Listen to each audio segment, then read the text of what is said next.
И вот этот вот еще эффект массового оболванивания, он тоже как-то на человека влияет. Вот я недавно на Фейсбуке, который, к сожалению, скоро, наверное, закроется, увидел интересный ролик.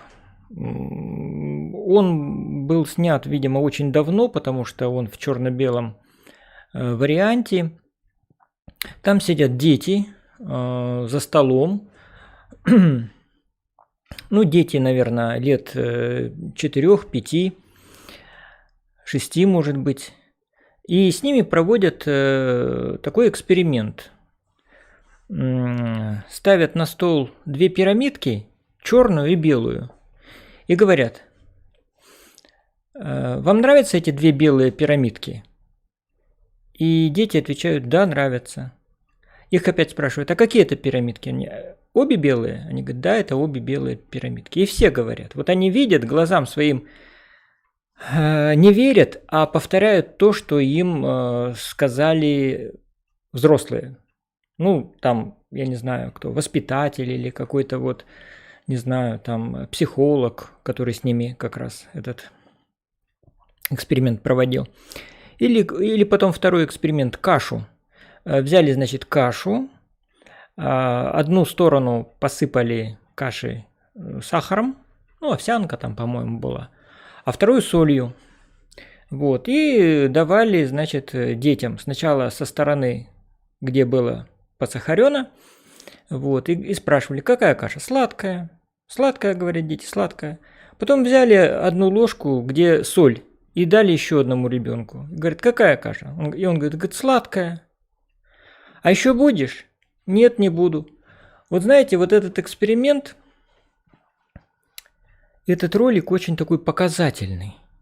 Очень показательный, как мы ведем себя в определенной ситуации, что мы думаем и что мы говорим. И вот мне кажется, сейчас тоже многие люди уже начинают понимать, что вообще происходит с нашей страной. Но так как вокруг все кричат «Уря, уря!», они тоже кричат «Уря!». Вот, я вчера тоже смотрел один ролик психолога на канале Варламова, кстати, там девушка одна рассказывала. Так вот, она тоже говорит, что почему человек себя так ведет? Почему? Видит черное, а язык его говорит, что это белое.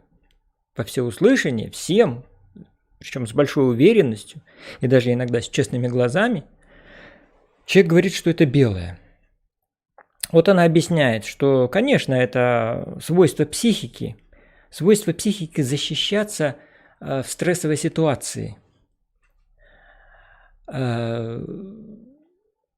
Это свойство найти какой-то уютный уголок, какое-то спасение, какую-то защиту. И часто получается, что человек ищет защиту там, ищет защиту на стороне сильного, даже если сильный не прав. Потому что встать на сторону слабого и это испытывать еще больший стресс.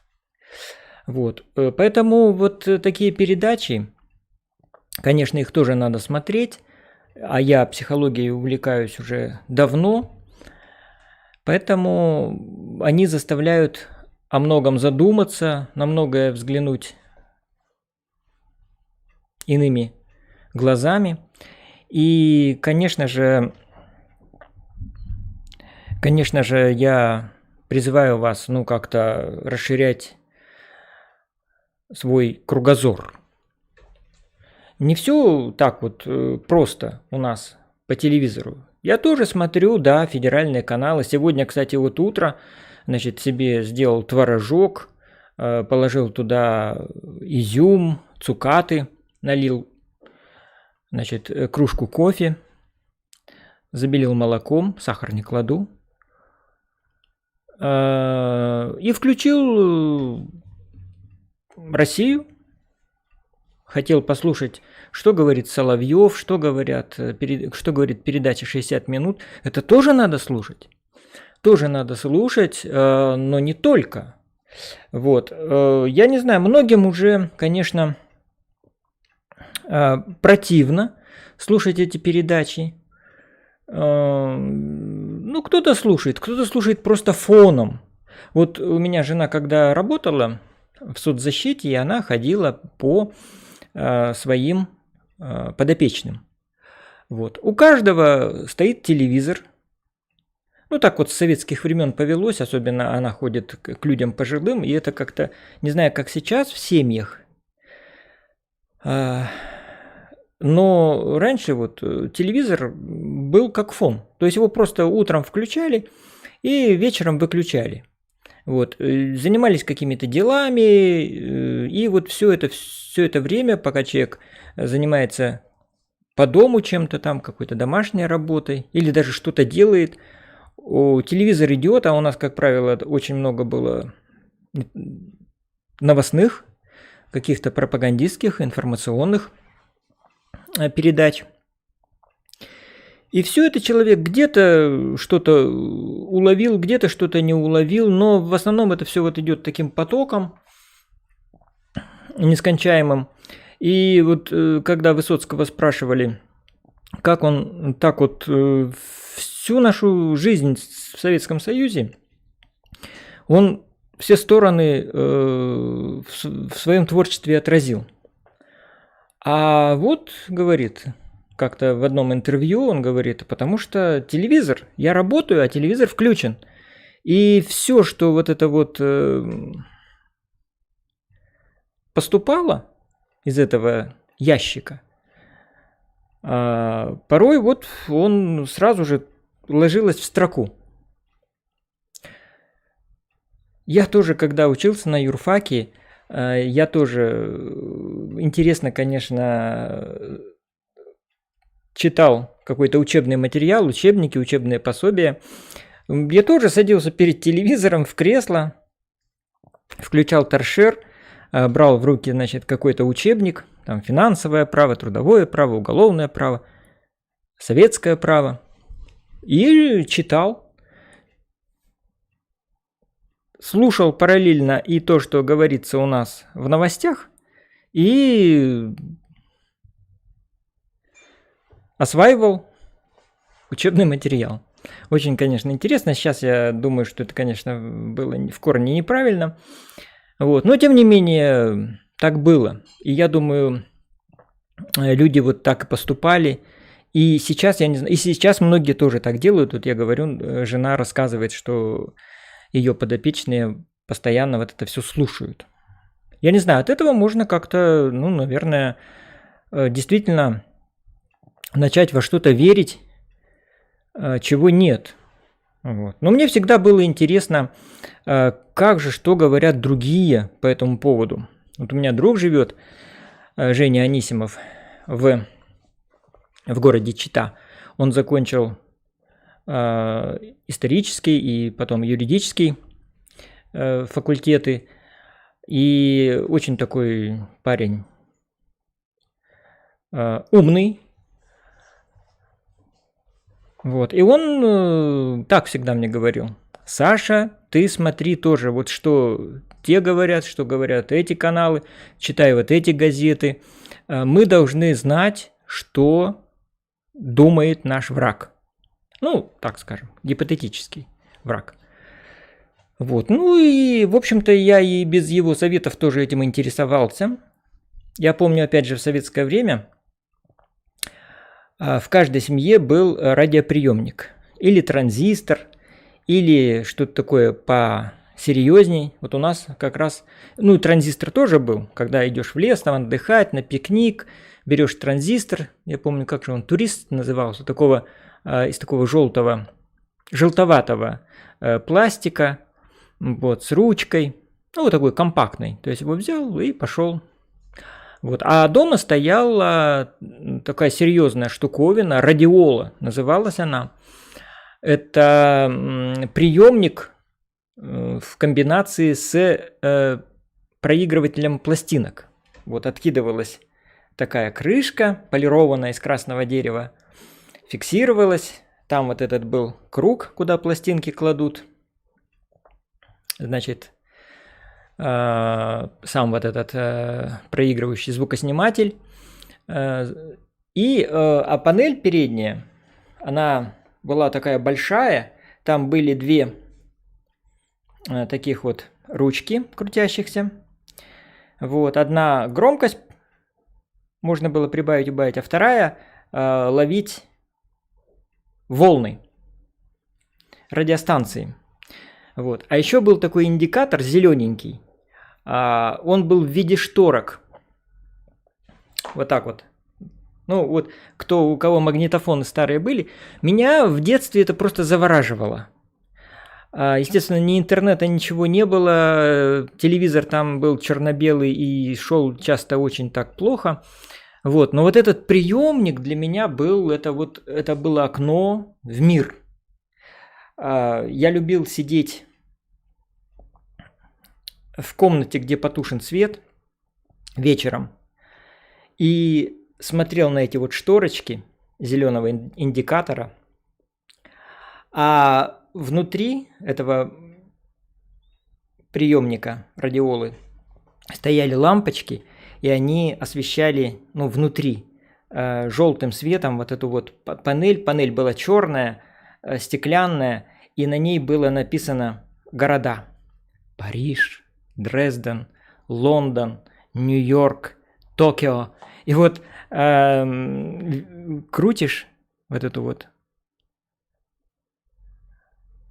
регулятор этот, и там Леонид Ильич Брежнев, генеральный секретарь, и начинается что-то такое. Голос Америки поймал. Голос Америки.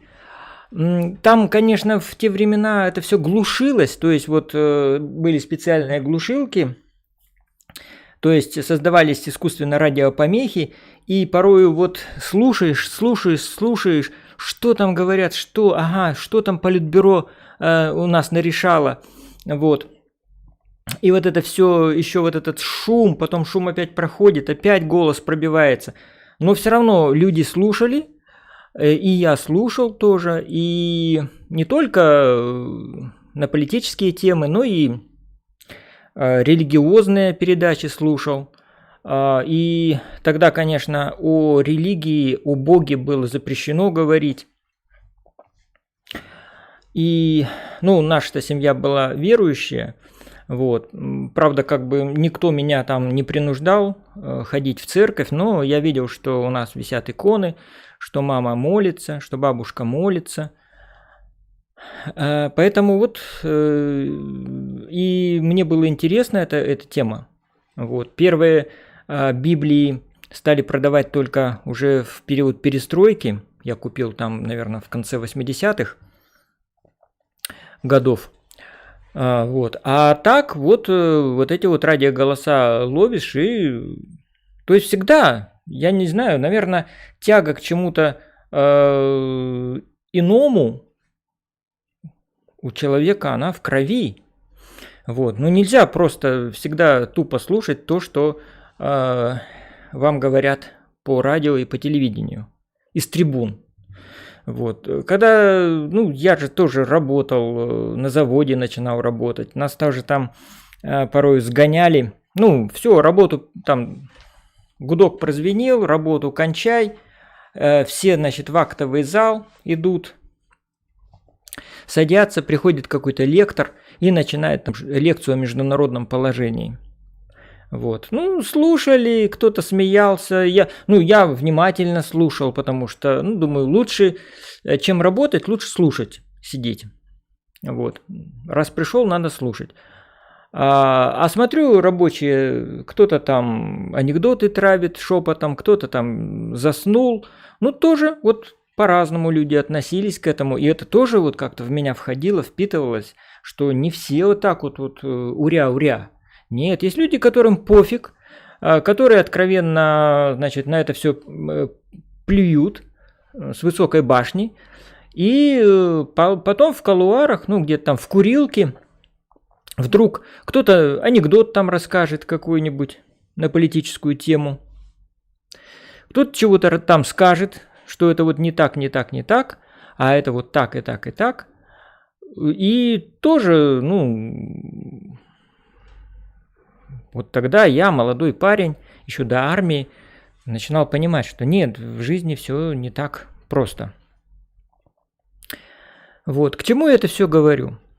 Сейчас, конечно, тоже поток информации, но есть какие-то другие источники информации. Они разные, бывают откровенно тоже такие контрпропагандистские, которые тоже вот как-то противно слушать, так же, как вот 60 минут.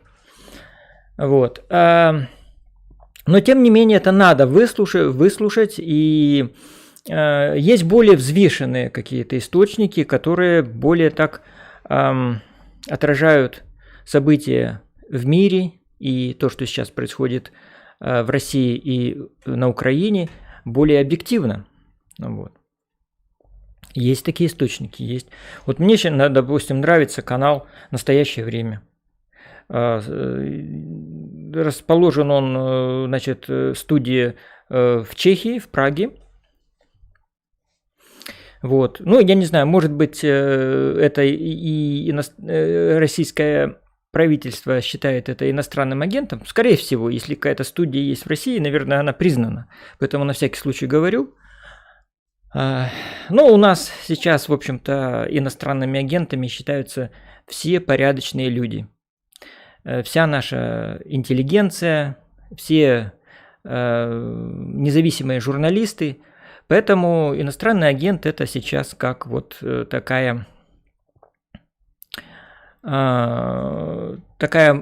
такой маркер человека порядочного, который не за официальную пропаганду там, да, топит, как говорится, а еще и мысли свои включает. Вот, настоящее время. Вот смотрю канал, вот у меня здесь вот есть NBC New Now. Это американский канал. Мне он сейчас интересен, потому что я изучаю английский язык, и они в своих материалах дают субтитры. Прямо вот в прямом, даже когда идет прямой эфир, то они дают субтитры, и прямой эфир тоже можно останавливать, потом догонять. Поэтому я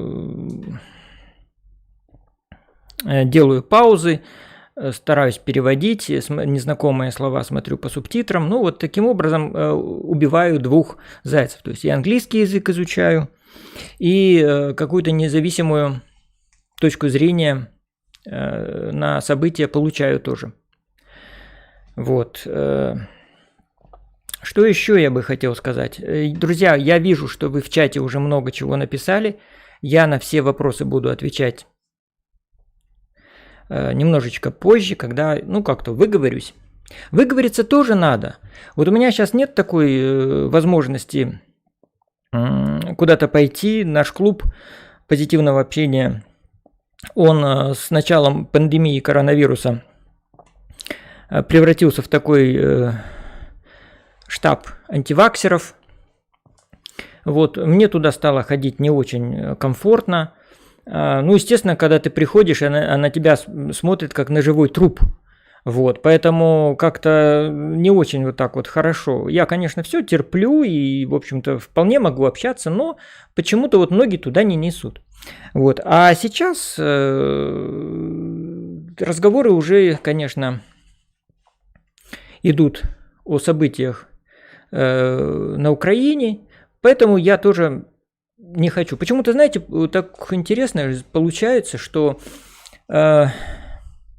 антиваксеры стали активно поддерживать специальную военную операцию в Украине, вот, а те, кто были за вакцинацию, они почему-то стали на защиту Украины. Вот как? Вот вы как, друзья мои, тоже напишите. Вот кем вы себя, кому причисляете? К антиваксерам или за тех, кто за вакцинацию? И как ваши сейчас изменились и изменились ли взгляды на события в Украине.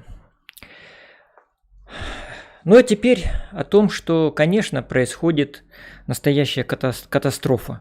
Катастрофа, и вот я лично ощущаю, я вначале сказал, что цель моего сегодняшнего эфира – это рассказать о своих чувствах и выяснить ваши чувства. Ну, вот знаете, как я работал в психологическом центре, вот, и очень важно для человека высказать, назвать, не просто высказать, а назвать свои чувства, потому что ты сейчас это можешь и не чувствовать вот в данный момент. В данный момент мы приходим с какими-то определенными тоже, в каком-то определенном эмоциональном состоянии. Вот. И в начале психологической вот этой вот встречи в группе, там человек сразу как-то обозначает, что он сейчас из себя представляет, какие у него чувства, как он себя физически чувствует и эмоционально. Вот. Но он приходит выразить еще свои пережитые чувства или которые постепенно у него возникают в жизни. И важно именно назвать чувство, вот назвать. Иногда человек называет это чувство неправильно, не тем словом, которое он бы вот хотел услышать. Вот, ну, интересно, вот я тоже на психологических группах очень много бывал, у нас каждую среду были занятия, интересные были всякие темы, и вот эти вот тьюторские, балентовские группы, это, конечно, все было очень-очень интересно, меня просто это захватывало. И я думаю, вот как же это все-таки вот человеческая психика устроена? Вот тебя что-то держит, какое-то напряжение, и чтобы оно снялось, его надо произнести, понимаете? Вот назвать его своим именем. Не каким-то там вот обтекаемым или неточным, нет, вот именно русский язык, богатство русского языка, оно позволяет обозначить любое чувство, которое человек испытывает, любое.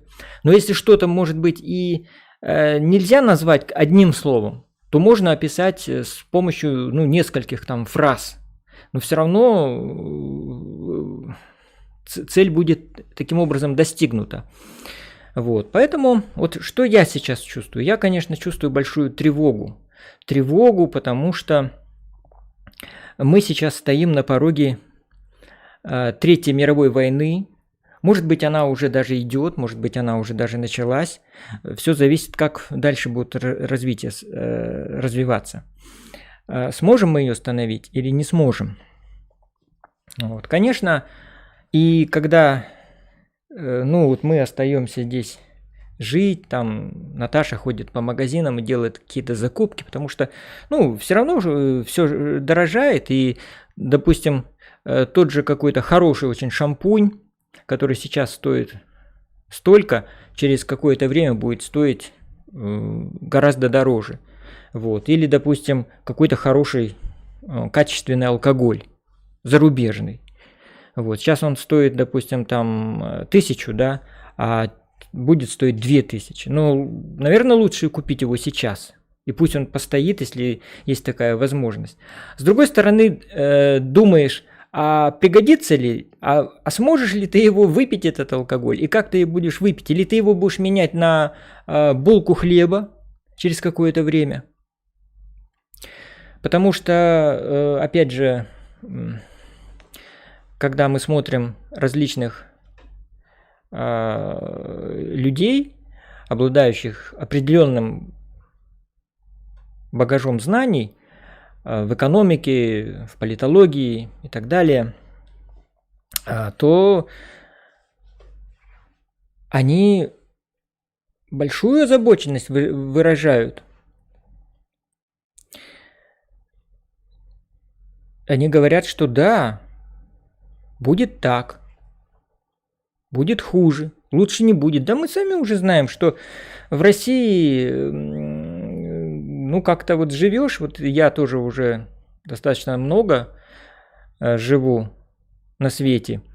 И даже я уже за мою бытность столько всего было, ну вот эти вот 90-е годы, там 98-й, или вот 2000 даже 14-15, когда мы сюда приехали, уже тоже было. Но сейчас это, конечно, вот я уже в первом своем эфире говорил, что для меня сейчас это сравнимо с 17-м годом, с крушением Российской империи. И с тем, самое это вот страшное, самое обидное, что пролегает вот эта черта между людьми, разделяется общество.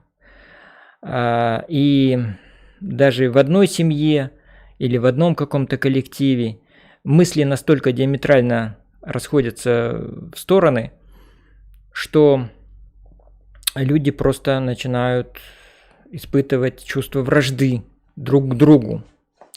Это, конечно, страшно, это страшно. И это пока еще так не сильно выражено, но зачатки уже этого есть. И вы, наверное, уже общаясь со своими знакомыми, друзьями, родственниками, коллегами, наверное, это уже уловили, если, конечно, речь заходит о событиях, которые сейчас актуальны, да. Мы все знаем, какие это события. И вот этого бы, конечно, я не хотел. Этого бы я не хотел, но это, возможно, будет, и надо будет это, конечно, как-то встретить и как-то пережить. Ну, у меня есть, конечно, опыт моего рода. Я сейчас как раз занимаюсь написанием очерков о моих родственниках, о дедах, о прадедах. И вот мой дед, да, дед, всего лишь дед, не прадед, потому что у нас в семьях было много детей, и последние дети были, уже рождались у достаточно таких зрелых людей. Вот. И меня тоже мама родила уже в таком зрелом возрасте, далеко не в молодом. И у моего деда были дети, которые тоже рождались уже в немолодом возрасте. Поэтому у меня оба деда, и по отцу, и по маме, они участники Первой мировой войны. Дед по отцу воевал против турков и курдов на Кавказском фронте, а дед по маме воевал против немцев и австрийцев на Германском фронте. Вот. А потом они вернулись в родные края, слава богу, вернулись. Ну, если бы не вернулись, меня бы не было. Вот так жизнь устроена, что люди проходят сквозь огонь, в воду, медные трубы, их минует пуля и снаряд, и вообще смерть минует для того, чтобы вот я сейчас стоял перед вами. Понимаете, сколько людей не родилось, а я вот родился. Поэтому, ну, здорово, это тоже такая философия. Вот, так вот, вернулись они в родные края, а здесь революция. Жизнь не такая, как была до войны. Вот. И я, глядя на жизнь своего деда по маме, Спиридон Петрович Манаев, я вот понимал, насколько ему было тяжело в этой ситуации. Он не принял советскую власть. И я бы этого, может быть, и не знал. Но вот так получилось, что дед мой никогда не молчал. Он говорил все как есть, открыто. Если ему кто-то не нравился, он мог и морду набить. И все это, конечно, я прочитал потом уже в Управлении Федеральной службы безопасности в архивном уголовном деле, которое на него составили, и его допросы, и то, что о нем говорили, и то, что он говорил. И он говорил, да, он говорил, что при царе жилось гораздо лучше, а советская власть не может ни накормить, ни напоить человека, что продукты первой необходимости по карточкам, еды не хватает на большую семью. Приходилось, конечно, вкалывать на черных работах. Вот она жизнь. И когда началась гражданская война, дед тоже такую позицию занял. Он не был в красных там, в Красной гвардии. Не был. Он и у белых не был. И да, тоже вот уголовное дело его, оно отразило такую точку зрения, вернее, такой факт, что в момент, когда в Забайкалье была власть атамана Семенова, он вот этой властью был приговорен к расстрелу. Понимаете?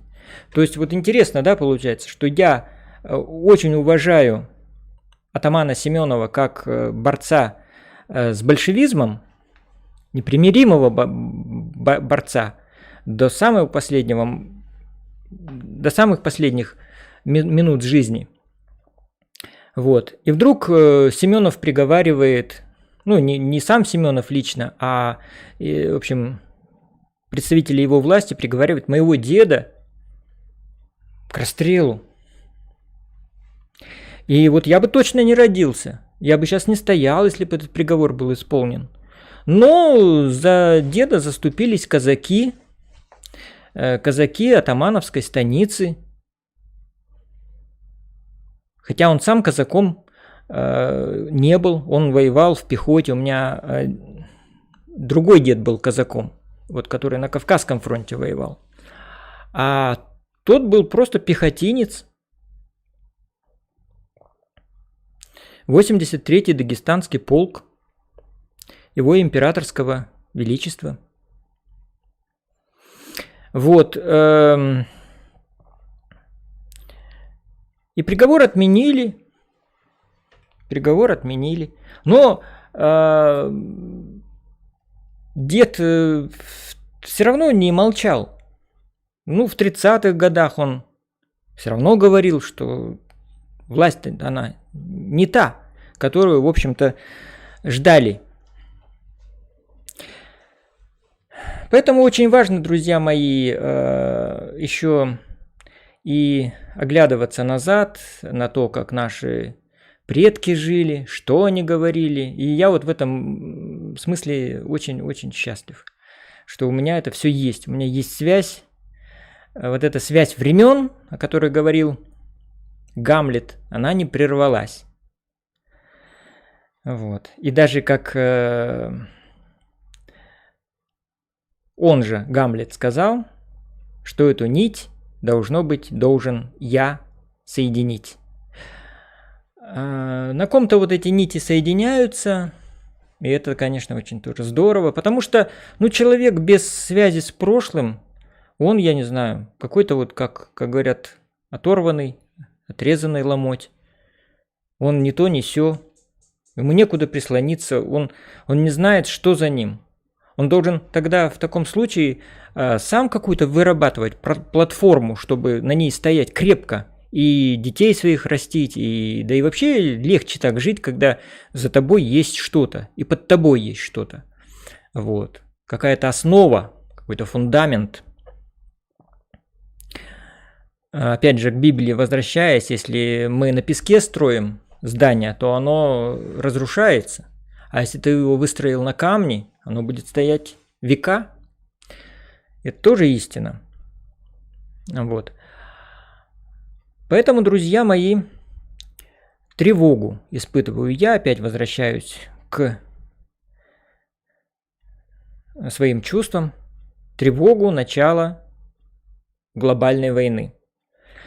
Есть и надежда, я говорил о ней в своем предыдущем ролике, что даже если ядерная война начнется, что есть шанс выжить. То есть не так это все страшно, и я даже вот смотрю некоторых политиков, которые говорят, что все будет, значит, сметено. Нет, не будет, много чего останется, и никакой ядерной зимы не будет. Это все сейчас уже наука на это смотрит несколько иначе. Просто тогда советская пропаганда, и вот у меня это сидит еще вот с 80-х, 70-х годов, что все, если война ядерная началась, то жизни на Земле не будет, что Земля вообще расколется, как грецкий орех, и части ее разлетятся во Вселенной. Нет, все не так, друзья мои. Будет, конечно, очень тяжело, и будут страшные разрушения, и страшные заболевания. Вот, но и это пройдет, да, как сказал тоже один из великих. Вот, но вот эта вот тревога есть. Потом, наверное, сейчас каждый человек испытывает, скорее всего, каждый человек, и может вы даже сейчас находитесь в этой стадии, это шок.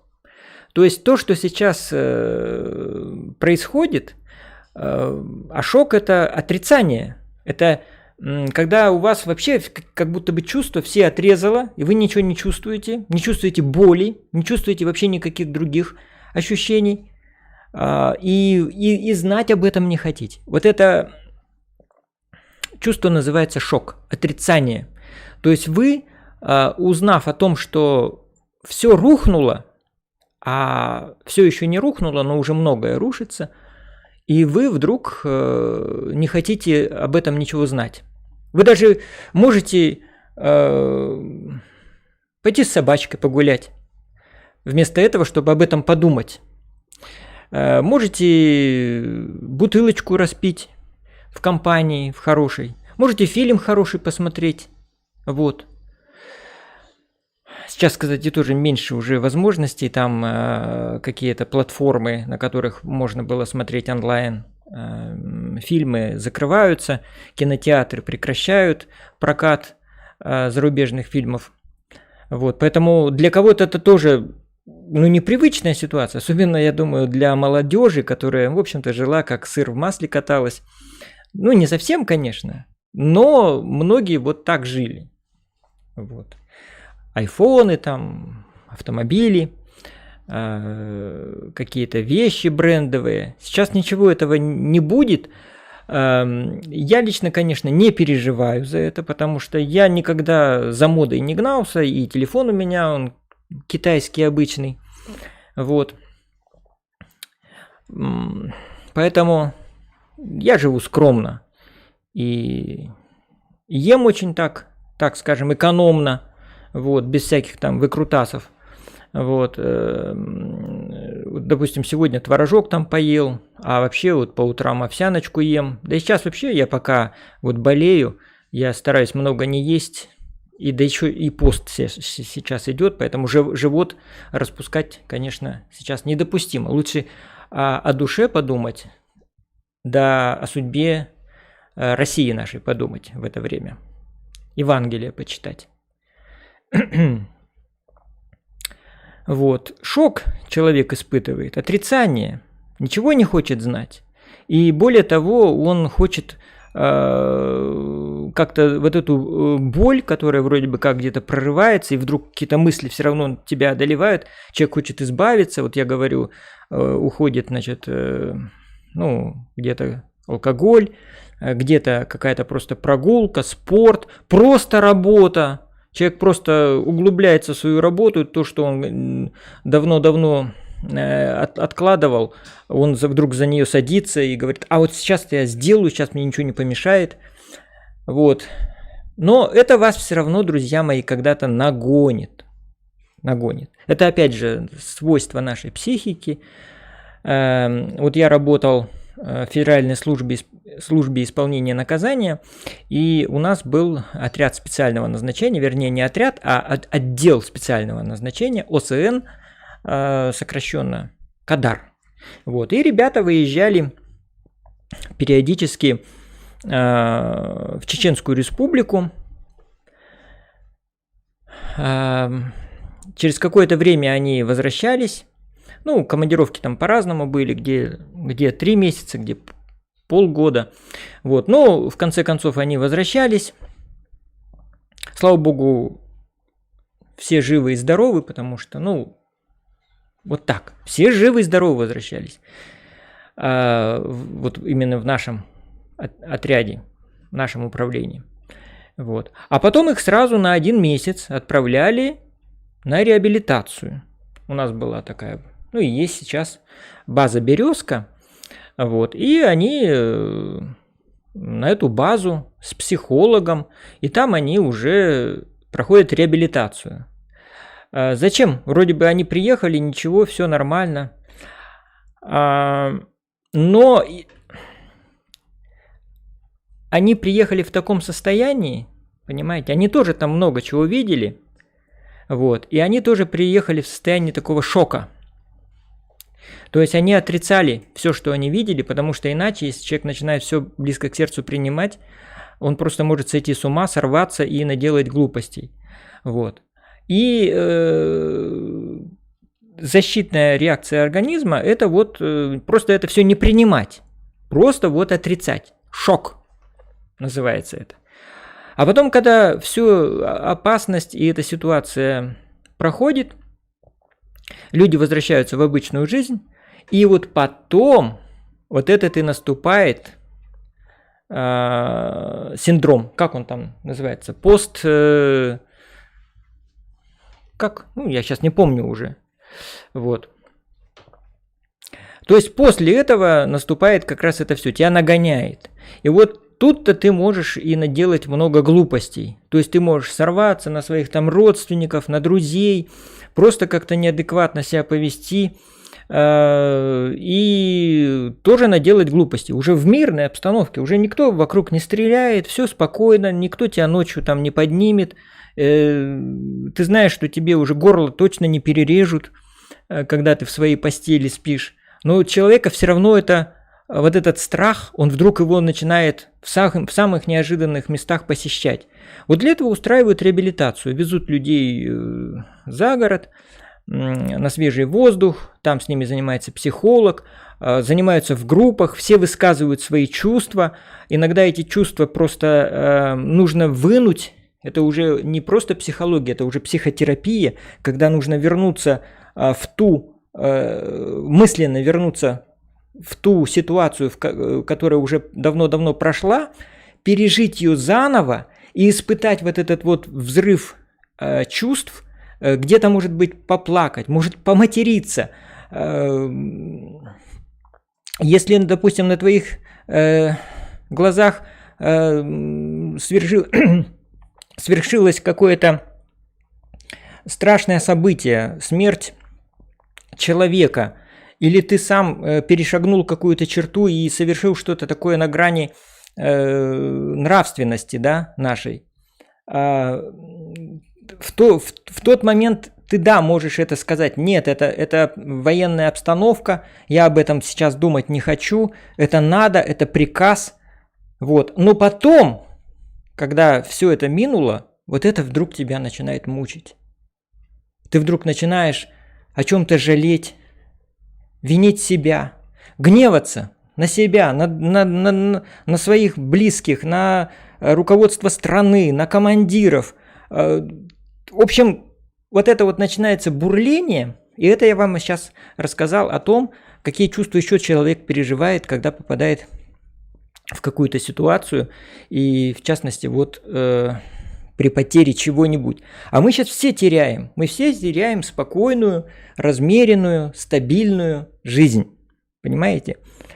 И если кто-то уже начинает сейчас как-то беспокоиться, испытывать какие-то чувства вины, гнева, еще какие-то, да, их может быть очень много вот этих вот чувств, ощущений. И человек не знает, почему он это испытывает. Вот не было вроде бы ничего, не испытывал раньше, а сейчас он начал испытывать. А он испытывает, потому что он уже потерял. А чувство разрыва с привычками со своими, с обычным своим размеренным образом жизни, с безмятежностью, это тоже большая трагедия для человека. Вот. Поэтому человек вот эти чувства испытывает.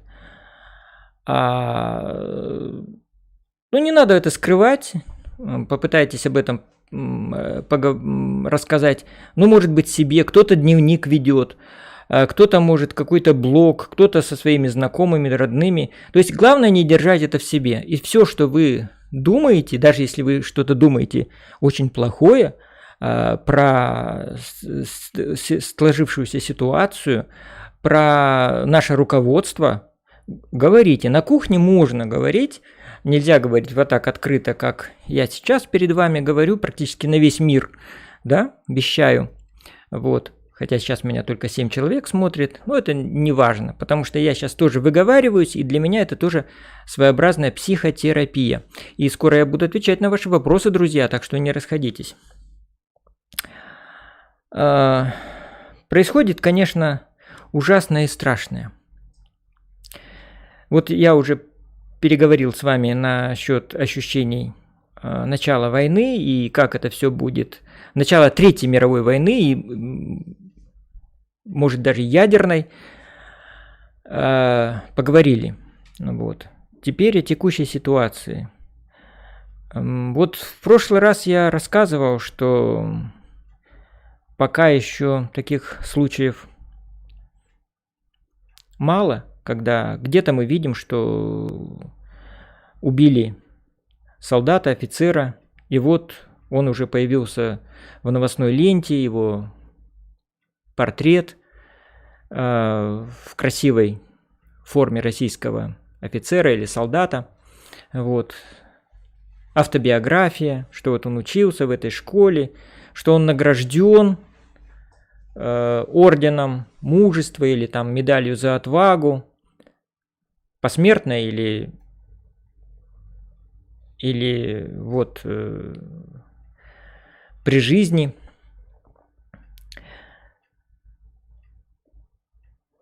Но все больше появляется, да. У нас уже в Анапе состоялись похороны, 2 офицеров похоронили. Я в Фейсбуке постоянно читаю ленту, и в ленте уже очень много, ну немного, что тоже, конечно, это неправда, но, наверное, 4 или 5 случаев, когда именно погибли забайкальцы. Забайкальцы погибли, причем как офицеры, так и солдаты. И, наверное, вот вы живете сейчас тоже, вот я не знаю, в своих каких-то там областях, краях, городах. Напишите тоже. Вот я лично сейчас не знаю. Вот я могу сказать, что в Анапе, да, вот в Анапе прошли похороны, похоронили 2 военнослужащих. В Чите тоже, в Забайкальском крае, тоже пришли гробы и тоже состоялись похороны.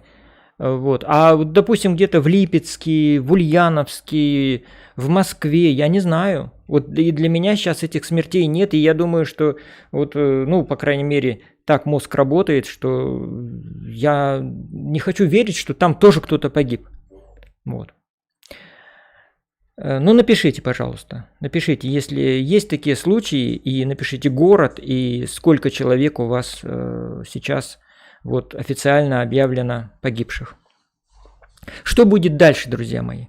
Я не знаю. Я считаю, что то, что происходит сейчас на Украине, это безумие. Это безумие. В 21 веке такого быть не должно. По всей видимости,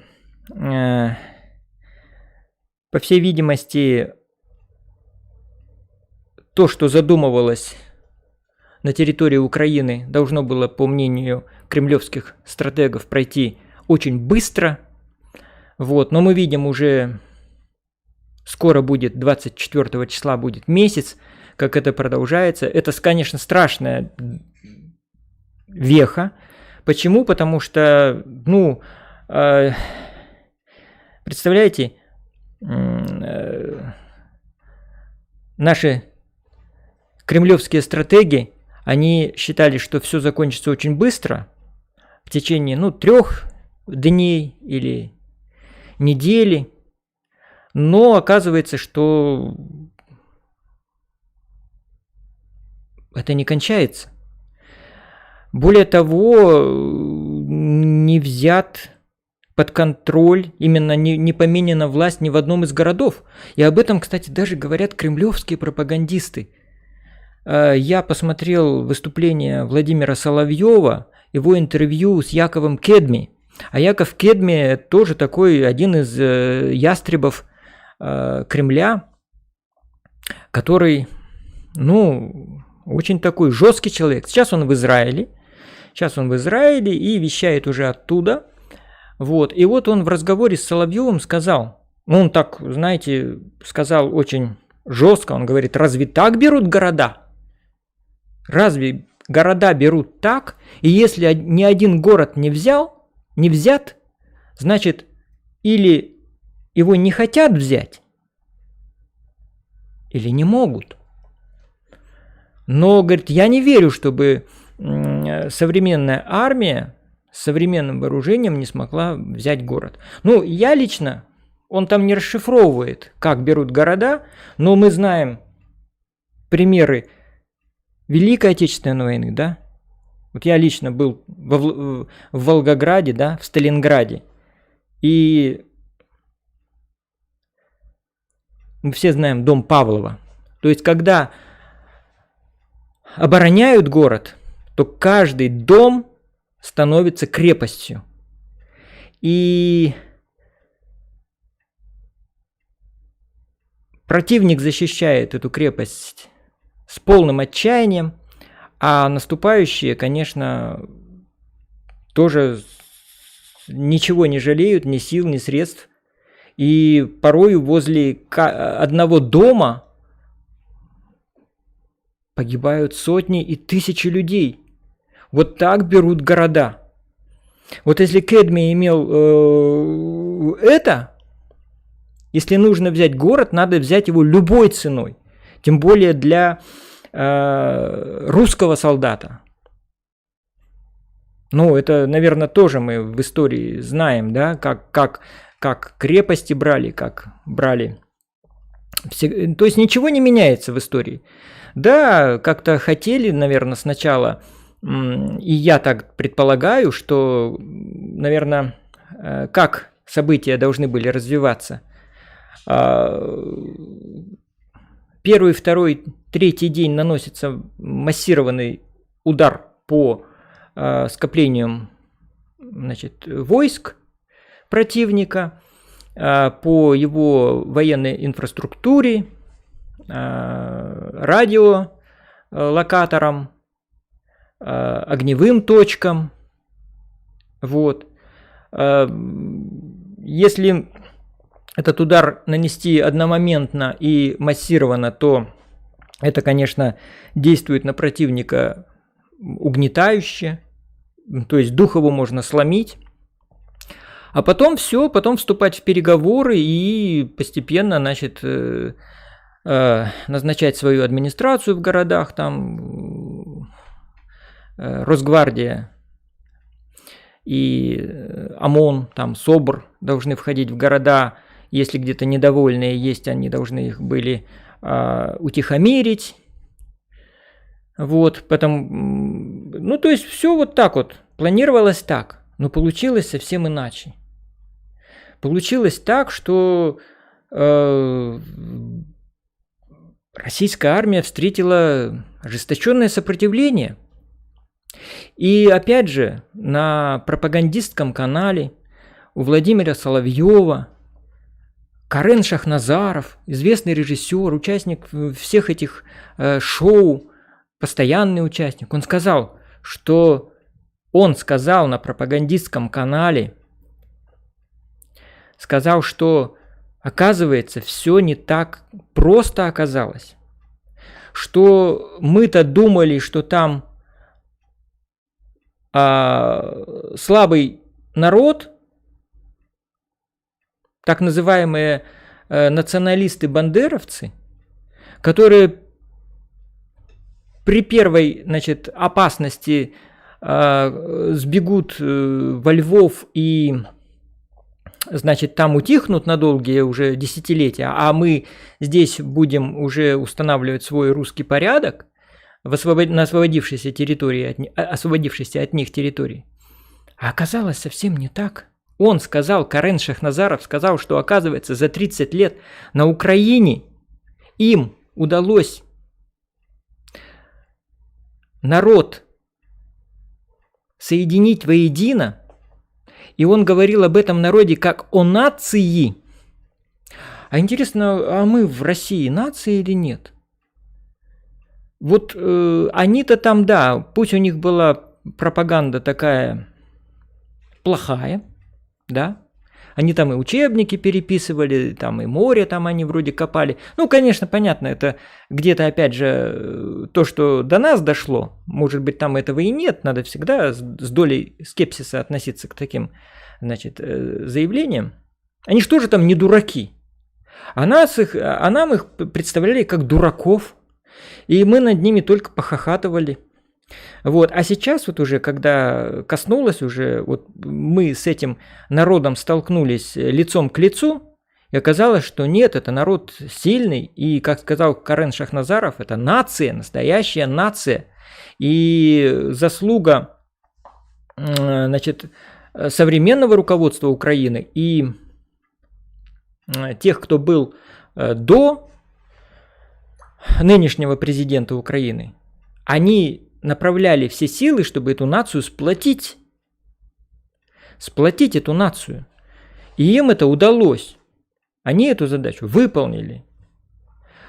А мы знаем, что народ, нацию победить нельзя. Можно там отдельных преступников каких-то взять в кольцо, как вот у нас делается, да, в Дагестане, стрельнуть из танка, дом развалить, их убить, и все. И вот она спецоперация, да. Сколько раз мы видели это в Дагестане, в современном нашем Дагестане. Вот. Вроде бы, наверное, и эта спецоперация подразумевалась так, что вот они засели там, ага, бандеровцы, вот танк подогнали, стрельнули. Вот, ну, сначала предложили сдаться, конечно. Вот. А если враг не сдается, то, как сказал товарищ Сталин, то его уничтожают. Вот, стрельнули из танка и все. Вот, оказалось совсем не так. Вчера я тоже, это я про дух войск говорю, нашего и украинского. И вчера я посмотрел, на меня очень сильное впечатление произвело. Я посмотрел выступление на телевидении Интерфакс Украина, выступление пленного подполковника военно-воздушных сил России. На меня сильное впечатление это произвело. Я не буду называть его фамилии, вот, но я потом прогуглил, там потому что он сидел, и его, значит, табличка была.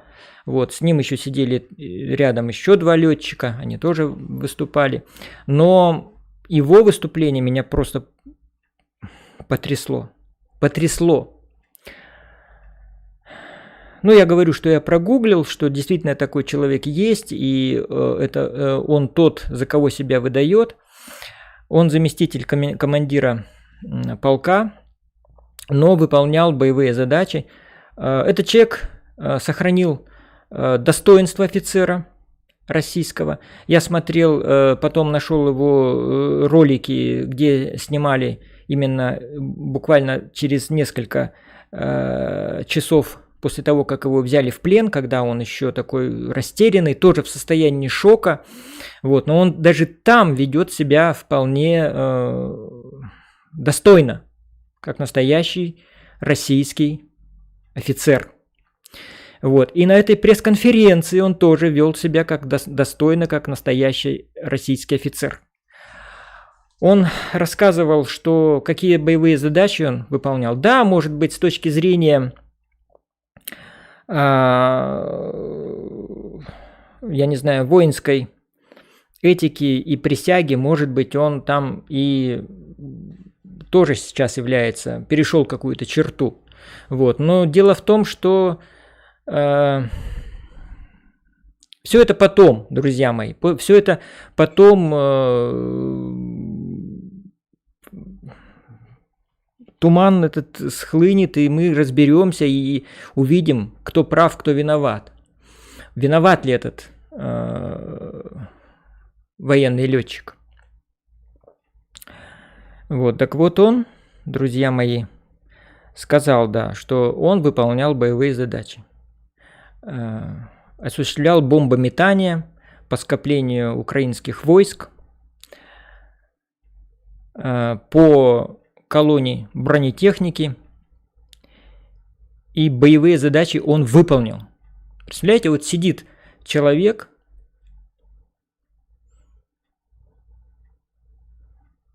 в высоком офицерском звании, в форме даже, ну, правда, такая полевая форма, и говорит, что он выполнил приказ командования.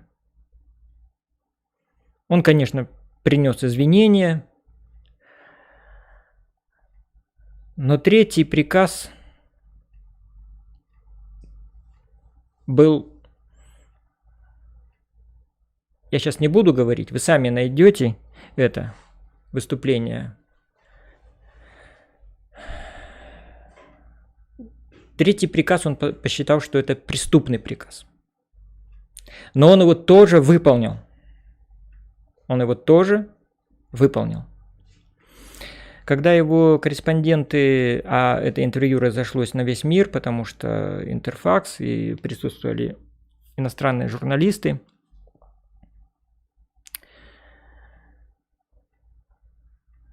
его спросили, а вы могли бы не выполнять этот приказ? Он говорит, мог бы. Я мог бы не выполнить этот приказ, но я его выполнил. Был сбит, катапультировался и был захвачен в плен. Вот. Какова его судьба будет дальнейшая, я не знаю. Сейчас вообще как-то, я не знаю, как там на федеральных каналах, говорится ли что-то о судьбе военнопленных, потому что и у нас военнопленные есть украинские, и наших много военнопленных на Украине. Как там будет происходить дальнейший там обмен или еще что-то. Пока это, я не знаю, будет это, конечно, решено, но позже. Так вот, ну а по выполнению приказа, вот есть такой интересный журналист-расследователь Христо Грозев, так он рассказывает, что по его исследованию... Привет. На работе. На какой? Ну, на работе, на своей. На какой? Ну, ты же знаешь, где она работает. Где она работает? Она нигде не работает сейчас. Ну, не знаю, не мешай, Валя. Она сказала, пошла на работу. Что за ты неделю сегодня? Вот. Так вот, Христо Грозев говорит, у него есть данные, что все-таки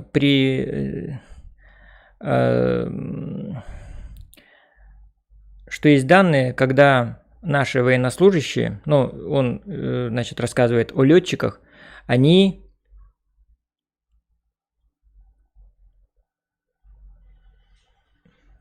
понимая, что военные действия ведутся в очень сложной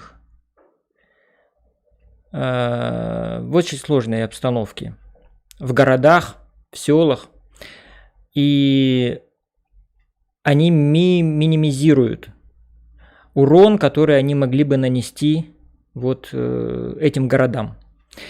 Вот. Ну вот так вот я выражусь, чтобы тоже не попасться там куда-нибудь, да, и не сказать какой-нибудь фейк. Но, тем не менее, друзья мои, все это доступно, все это вы можете посмотреть в интернете. YouTube пока работает, не будет YouTube работать, будут другие средства связи. Я думаю, что и электронную почту никто не отменял.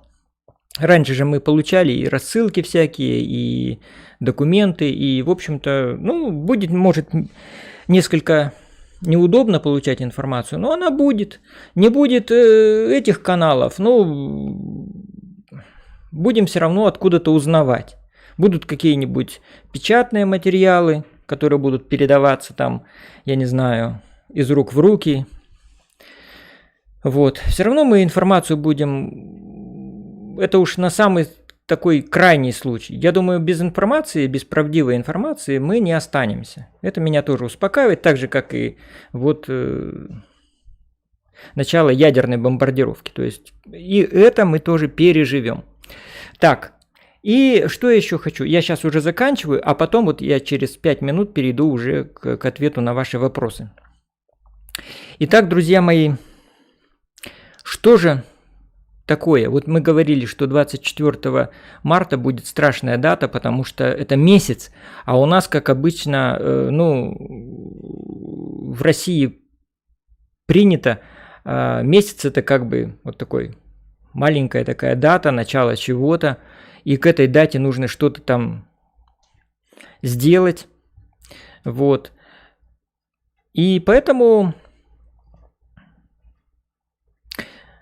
не получилось ли бы так, что как-то, знаете, не форсировали вот эту спецоперацию и не пришли к еще большим негативным последствиям, вот, чтобы достичь любой ценой. А у нас вполне могут, знаете, поставить такую задачу командиры и высшие руководители, что давайте вот любой ценой надо взять, допустим, ну, так скажем, Киев, да, и все. И возьмут Киев. Вот если такую задачу поставят, вот как сказал Кедми, если поставить задачу взять город, его возьмут. Вот. Другое дело, что сейчас идут другим путем. Вот есть такое мнение, что вообще все идет хорошо. Вот есть такое мнение, недавно я услышал, и один человек мне сказал, что все идет по плану. Все идет по плану. Все делается как в Сирии. Потихонечку продвигаются войска, уничтожаются инфраструктура и скопление, значит, живой силы и боевой техники, блокируются города. Вот. И постепенно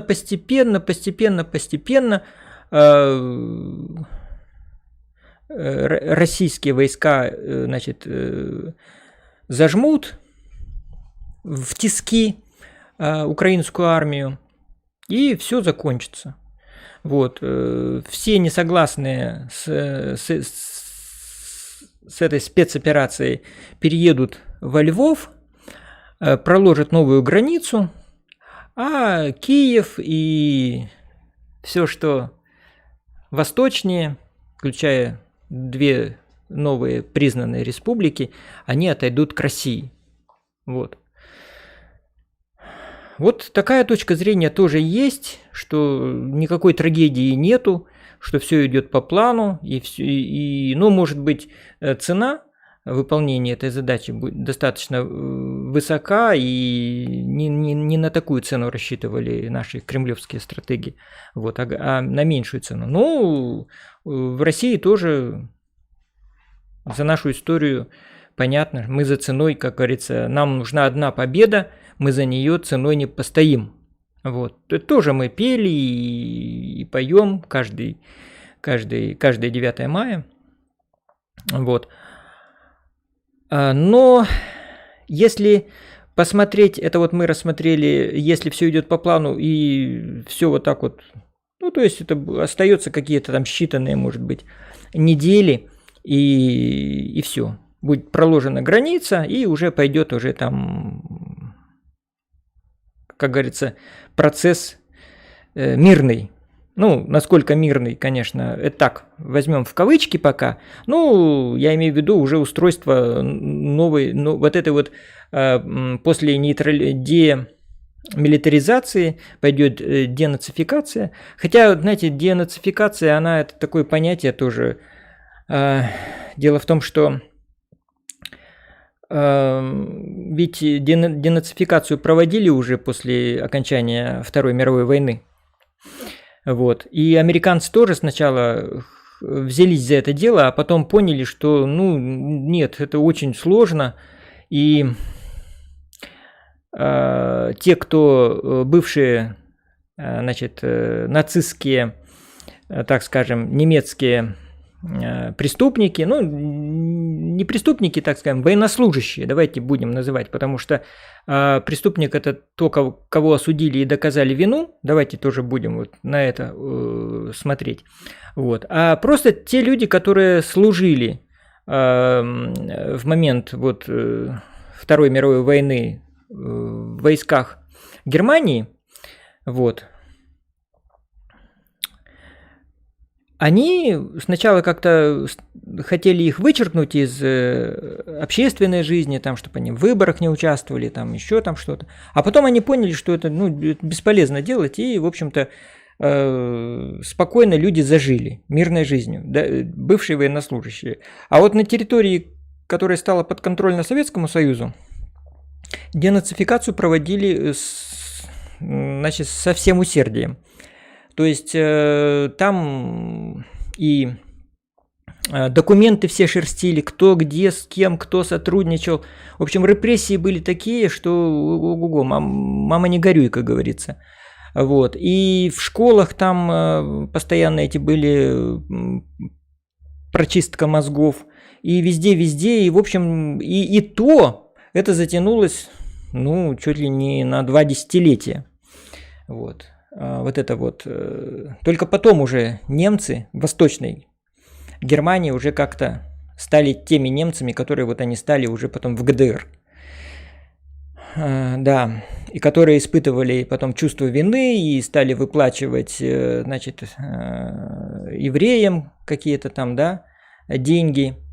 Вот. И был такой случай, когда какой-то там чиновник пришел тоже на территории Восточной Германии, и что-то там у своего коллеги немецкого стал какой-то вопрос решать, а тот говорит, ну я не имею права, потому что вот, ну, закон не позволяет это сделать со всей радостью, ну вот не можем. И тогда русский чиновник говорит, ах ты фашист, ах ты нацист, да мы что вас здесь, зря наши деды вас здесь, значит, это... флаг над Рейхстагом установили. И вот надавил ему на это, как говорится, на больное место, и тот ему этот вопрос решил. Понимаете? Но это уже, говорят, 30 лет с момента прошло. То есть это был где-то 75-й год. Вот, 70-е. Так что, вот, друзья мои, не так-то это просто денацификацию это проводить. Это очень много ресурсов надо. Это... И как ее провести, если, я говорю, если вот тот же Шахназаров говорит, что там не просто, значит, отдельные какие-то группы, значит, националистов, а это нация уже, нация. Ну как можно всю нацию взять и вот так вот перевоспитать? Ну, я считаю, что это как-то какая-то такая непосильная задача. Ну, невозможно это сделать. Да и вообще и не надо. Зачем? Я об этом говорил в прошлой своей трансляции, что, ну, были границы, ну, все войны закончились, Советский Союз развалился, независимость государства свою объявили, в том числе и Украина, и Белоруссия, там, и Узбекистан, и все, Казахстан. Мы же их признаем, эти республики, или мы их не признаем. Понимаете, вот если сейчас то, что произошло с Украиной, перенести на тот же Казахстан, на Узбекистан, там, на Прибалтику и даже на Финляндию, а можно пойти и дальше вообще там на Аляску или на Калифорнию на ту же, что, ага, так это землица-то тоже где-то, вот она вроде бы, мы на нее право имеем, вот, далеко можно уйти. Так надо на чем-то было остановиться, если границы существуют, давайте уважать эти границы. Есть международное право, есть руководство страны, есть парламент, есть президент. Как мы можем какие-то границы кроить по-своему. Ну, нельзя, наверное, делать. Нельзя, потому что ты сегодня перекроил чужие границы, а завтра более сильный соперник, значит, решит перекроить твои границы. Ну, как? Не очень, конечно, все это получается. Так вот сейчас я думаю, что если все-таки в спецоперации на Украине усмотрят ошибку, а это вполне возможно, я не думаю, что кто-то решит идти до конца, потому что идти до конца, это, знаете, идти уже и дальше Украины. Ну, мне так кажется. То есть, если бы я такой был тоже, ястреб, вот такой вот ястреб. Вот. Я тоже в свое время писал по, значит, дипломную работу по произведениям Тютчева, по панславянизму. Там Тютчев мечтал, чтобы границы были до Ганга русские. И в ту, и в другую сторону там до Кальдерьер. В общем, если так думать, то, не знаю, далеко можно пойти и далеко можно зайти с этими мечтами. Так поэтому я думаю, что сейчас, если все-таки признают ошибкой эту спецоперацию, то должен случиться какой-нибудь дворцовый переворот. Кремлевский переворот, так скажем, да? Кто-то должен зайти в бункер. Ну, вы фильм видели «Освобождение», да? Когда там решали вопрос такой очень сложный. Вот. Поэтому сейчас должны найти кого-то виноватого. И я думаю, сейчас они там тоже, наверное, конечно, у них очень сложный вопрос, потому что сейчас кто первый виноватого найдет, тот вроде бы как и немножечко себе какую-то выгоду и приобретет на будущее. Вот, что он одумался, осознал. Вот. Ну, кто первый это сделает, я не знаю. Вот. Кого первого там арестуют, я не знаю. Хотя это вполне возможно. Ну, это, в общем-то, вполне может быть. Вот на мое такое дилетантское рассуждение. Потому что иначе, мне кажется... Ну, все равно, даже если это произойдет, то жизнь-то наша сразу не наладится.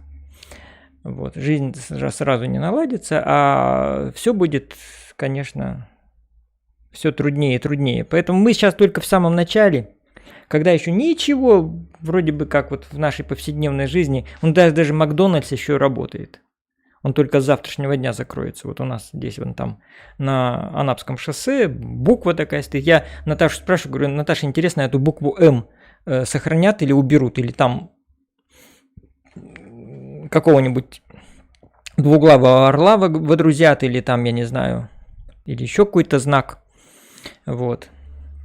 Ну как же это будет стоять здесь? Очереди сейчас. Там, в Инстаграме постят Макдональдс, и стоят машины, там люди там хапают, кушают, вот, а другие комментируют, ну хорошо, хоть на этих машинах буквы Z нету, ну тоже такая вот заметка, что те, кто ест в Макдональдсе, они букву Z на своих машинах не рисуют. Я говорю, у нас в связи с этими событиями общество-то разделилось. И это еще скажется, я думаю. Как бы вообще там чего плохого из этого не вышло. Вот. Ну, сейчас я буду отвечать на ваши вопросы. Ну, не то, что отвечать. Просто мы общаемся и... Так...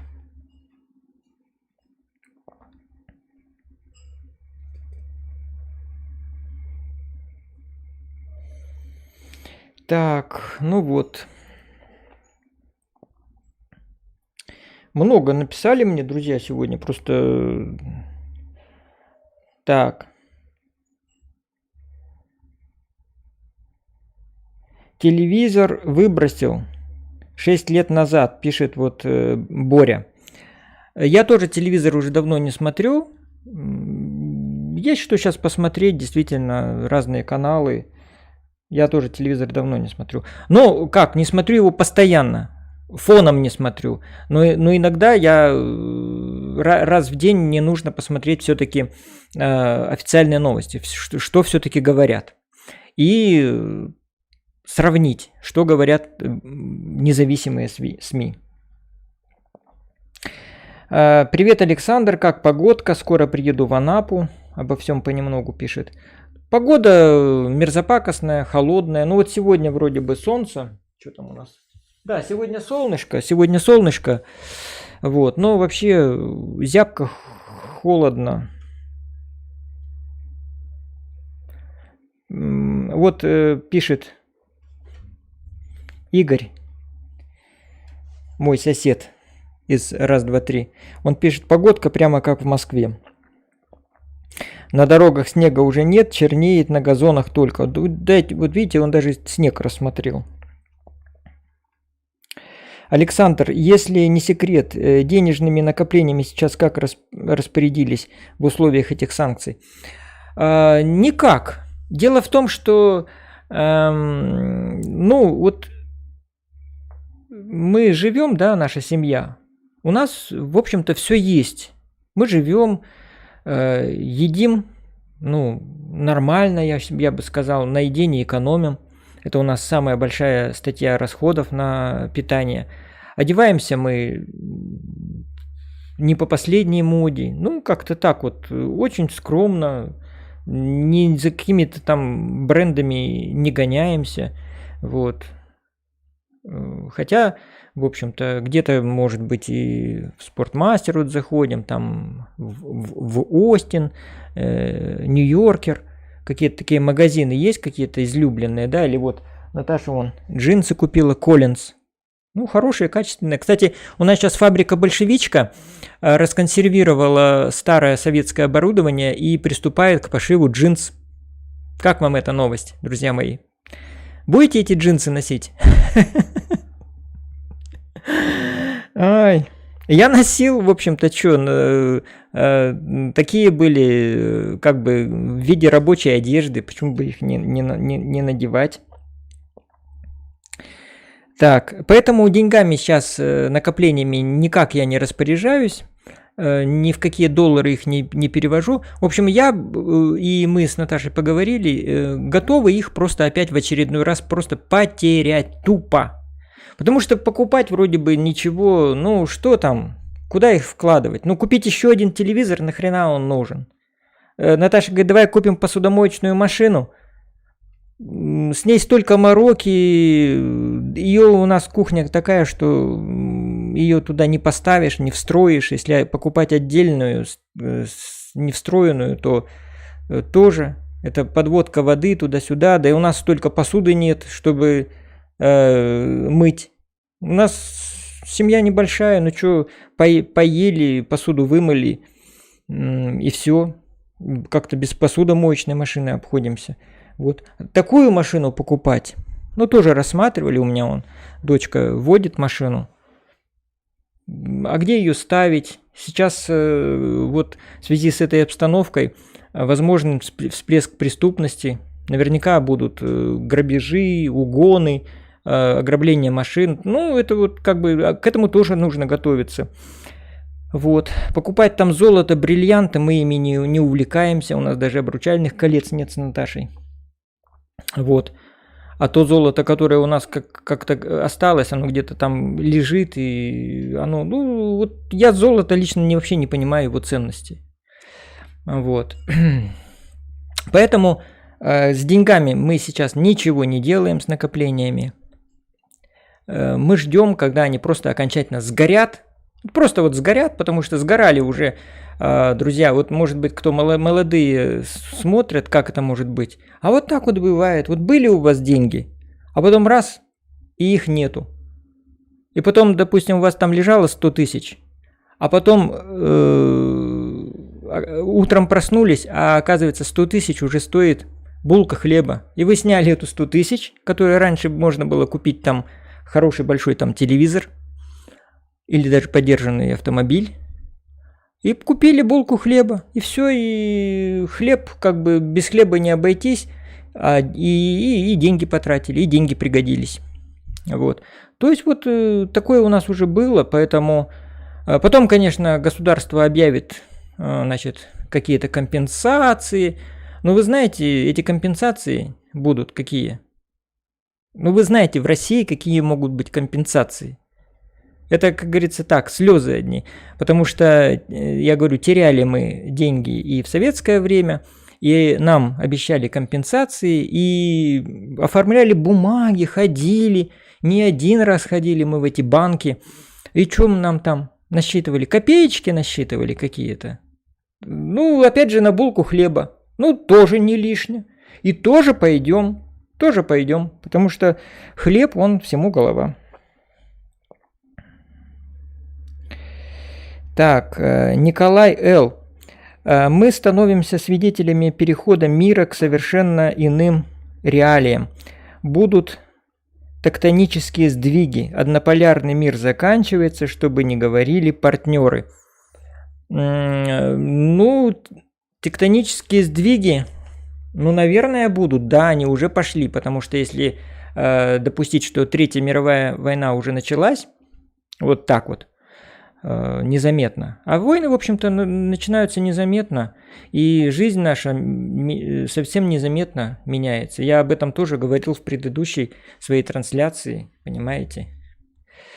И первые дни, месяцы человек ничего не замечает, что уже вся жизнь летит к черту. Вот. И только потом, через какое-то время, это все касается каждого.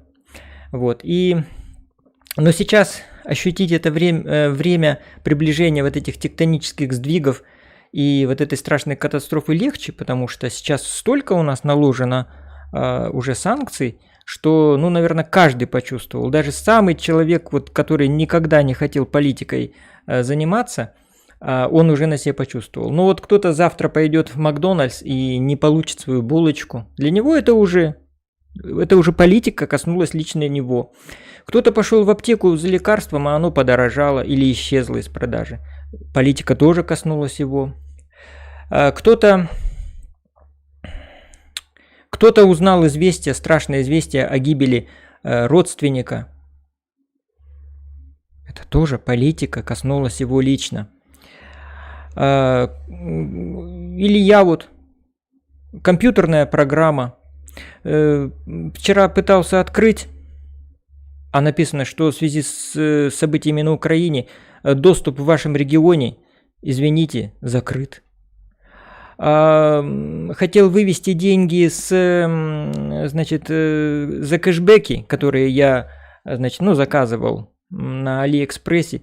Написано, что кэшбэк можно вывести только на благотворительные цели в пользу детей Украины. И я, наверное, выведу их, потому что дети, они не виноваты ни в какой стране, ни там, которые там сейчас испытывают на Украине трудности, а то и потери. И у нас тоже дети погибших вот этих вот солдат, офицеров. Поэтому это все коснется каждого. Кто-то пошел в магазин и не увидел там привычного продукта, сахара, допустим. Ну, сахар будет, это так. Сейчас просто люди, взяли, как говорится, про запас. Ну, это такой инстинкт. Это когда вроде тоже такая реакция на ситуацию. Это тоже такая психологическая реакция. Больше психологическая, чем вот какую-то пользу вам физически принесет. Сахар вообще вреден для здоровья. Но когда ты что-то делаешь, ты куда-то идешь и что-то покупаешь, вот, ты вроде бы как проявляешь заботу о будущем, о своей семье, ты вкладываешь деньги, то есть это уже какое-то такое положительное действие. И ты психологически уже как-то успокаиваешься, что ты в этой сложной ситуации сделал все, что мог. Хотя бы вот купил 5 килограммов сахара и мешок гречки. Вот. Это уже, это чистая психология. Это не то, что там тебе экономически как-то тебя спасет. Нет, но это тебя успокоит психологически. Вот, поэтому каждого это коснется. И коснулось уже, и еще коснется. Особенно нашу молодежь. Ну вот мы тоже в нашей семье, у нас 2 девочки растут. Ну одна-то уже выросла, ей уже 21 год. И мы вот ей объясняем, вот готовься к этому, вот это вот так будет, это так. Она на нас смотрит. Как? Ну разве так может быть? Мы говорим, может, Валя. Так может быть, мы это уже пережили, так что и тебе придется это пережить. Поэтому вот так вот. Александр, гречка-то понабрали с туалетной бумагой. Ну, туалетную бумагу вообще, конечно, нужно покупать, потому что газеты мы сейчас не выписываем. Если в советское время у каждого человека были всегда стопки газет, которые использовали как туалетную бумагу, если кто не знает. Вот сейчас молодые меня смотрят. Вот. То туалетная бумага-то появилась когда? Вот в конце 80-х годов, в 90-х годах еще она была дефицитом. Вот. Так что зачем ерничать? Если запастись туалетной бумагой, то, конечно, это она точно уж не помешает. Это такая штука, что она место не пролежит. Другое дело, что сохранится ли это жилище, в котором ее хранить, не упадет ли сюда бомба, там обычная там, или ядерная. Понимаете? Вот в чем вопрос. То есть понабрать-то всего можно, но опять же это только чисто психологический аспект. То есть вы взяли туалетную бумагу, сахар, гречку, и вы успокоились. Вы сделали все, что могли в этой ситуации. Вы уже не будете хотя бы чувствовать себя виноватым. Вы все сделали правильно. Вот. Ну а дальше уже смотреть по обстоятельствам. Но как бы ни оказалось, что завтра придется все это бросить эту нафиг Анапу и уехать куда-нибудь в другое место. Вот. А у вас что, есть своя машина? Нет, своей машины нету. Ну, думали когда-то о покупке. В общем-то, и средства есть на машину, но как-то я не автолюбитель, жена тоже. Ну, а Валя, которая водит машину, у нее есть права, она как-то считает, что сейчас машину как-то вроде бы без нее можно обходиться. В Анапе вообще можно без машины обходиться. Вот. Город маленький, везде можно пешком. И, в общем-то, слава богу, такси и общественный транспорт пока ходит. Так, это смешно по поводу посудомоечной машины. Жена тоже самое говорит, а я тоже самое отвечаю. Угу. Так, что-то не понял, что-то как-то проскочило, что ли? Так, друзья, что-то я как-то это... Сейчас я сначала... Тут столько сообщений, и куда-то все ушло. Так, сейчас я заново. Так, про погоду, про санкции, тектонические сдвиги. Сергей Пономарев. Человек умный всегда свои способности может использовать как в положительном, так и в отрицательном варианте. Все зависит от морально-нравственного воспитания, поэтому способности человека – это не главное. Ну, без комментариев оставлю. Так, ага. Развилка для человечества. Да. Да не просто для человечества. Для человечества-то бы ладно. Человечество в одну сторону, а Россия в другую. Оно, в принципе, так оно и есть. Друзья мои, вот читаю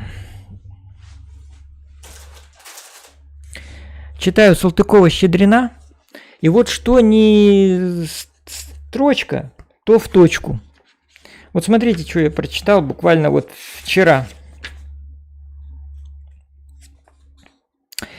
Еще Петр Великий изволил приказать нам быть европейцами. А мы только в недавнее время попытались примерить на себя заправское европейское платье. Да и тут все раздумываем, не рано ли, да впору ли будет. Как хотите, а горше этой формулы самоуничтожения даже выдумать трудно. Вот великий Салтыков-Щедрин говорит нам, что черта русского человека – это самоуничижение и самоуничтожение. Вот, поэтому вот правильно тут кто-то говорит, вернее, не то, что правильно, а я комментирую, что было бы, конечно, хорошо, ну, лучшим вариантом, если Россия пошла своим путем, а все прогрессивное человечество своим. В общем, оно так и было постоянно. Вот. А гораздо хуже, когда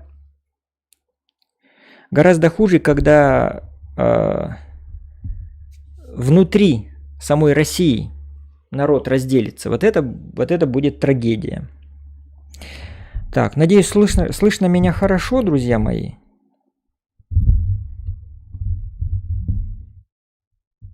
Раз. Раз. Ну, думаю, хорошо слышно. Так.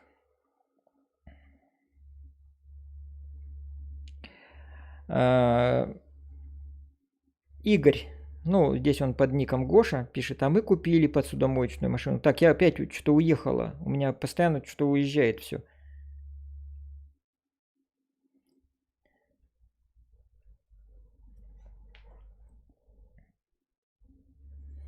Так.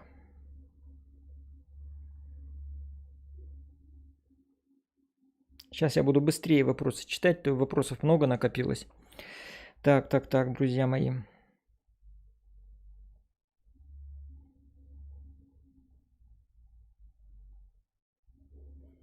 Почему-то у меня уходит лента постоянно. Так, про туалетную бумагу ответил.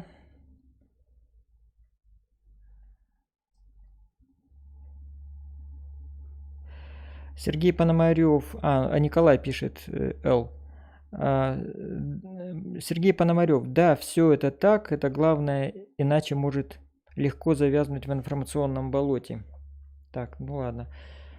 Ольга Викторовна, ну не надо обобщать по поводу иноагентов, сильно сомневаюсь, что английский поможет узнать информацию достоверную. Ну, друзья мои, ну не бывает же так, чтобы все вокруг врали. Ну, тут не бывает. Вот не бывает так, чтобы кругом были враги. Ну, когда враги кругом одни, значит, вы уже все, свихнулись уже по полной. Ну, я не представляю такую ситуацию, когда все враги и все средства массовой информации врут. Я не понимаю. Вот что мне понятно, это то, что наше телевидение нам врет. Врет.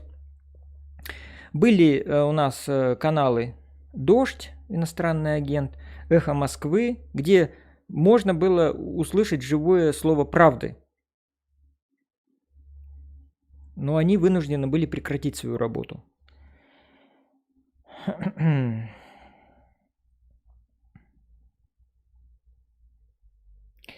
Так. Я ваксер и поддерживаю спецоперацию. Вакцинировался спутником, через полгода ревакцинировался в Анапе. Вот Игорь пишет. Это он ответил на мой вопрос. Спасибо, Игорь. Так, аналогично написал обо всем понемногу. Так, Сергей Пономарев. Изолировать от общества нужно человека, который угрожает или уже сделал преступление. Так и в большой политике. Кто нанес военный удар по России, тому отвечать адекватно. Но если этого нет. Ну, я думаю, что тоже, да. В конце концов, мир и Россия разберется, кто здесь был прав, кто виноват. Виновных накажут. обязательно накажут, как военных преступников, ну и как преступников против человечества. Будет справедливый суд наподобие Нюрнбергского процесса, я думаю. И, в общем-то, ну только так. А как же еще? Так, Николай Л. Ольга Викторовна, все эти дожди, иноагент, эхо Москвы нам выдают промывку мозгов западной моделью за свободу мнений. В этом есть обман, русофобия и на максималках. Что это только 2 канала? Ну, это не только 2 канала, есть еще другие каналы. Я с удовольствием слушаю, допустим, вот Петрановскую, Екатерину Шульман слушаю, Максим Кац, молодец, он молодой парень, но он очень хорошо рассуждает. Ну, как популяризатор, значит, вот этих современных тем. Илья Варламов молодец. Он не совсем, может быть, где-то способен правильно анализировать, но интерпретировать и разъяснять какие-то вопросы, ну, он вполне так для молодежи это здорово. Так, Игорь Пан. Майор и сержант из Анапы погибли на Украине, как нам, кто не воюет и не хочет воевать, внести свой вклад в поддержку воюющих ребят, кроме молитв. Ну, люди, которые хотели взять оружие в руки и идти защищать, все равно что? Они были во все времена. Мы вспомним, допустим, романы Тургенева, да, этого Рудин. Еще там, или вот наши летчики также вот в Испании воевали, да? Или там Че Гевару вспомним, который вообще там жил в одном месте, воевал в другом. Ну, то есть люди, которые хотят воевать, есть такой вот тип людей, которые вот для них война – это жизнь. Я сам писал стихотворение про спецназ, и там есть такие строчки. «Прости, любимая жена, моя профессия – война. Нам дан приказ. Даешь Кавказ. Вперед, спецназ». Вот, я тоже писал это, и тоже пытался вжиться вот в этот образ спецназовца. И я вполне понимаю, что есть такие люди, да, есть. Кто-то там любит лирику, там, стишки писать, как я, а кто-то, кому-то повоевать хочется. Со всеми вытекающими. То есть человек готов умереть за свою идею.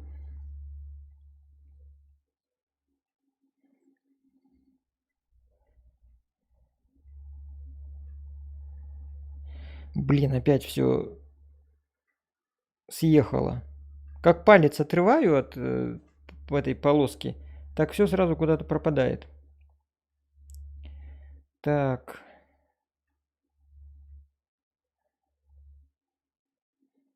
И далеко, кстати. Как много вы написали нынче, друзья. Никогда такого не было.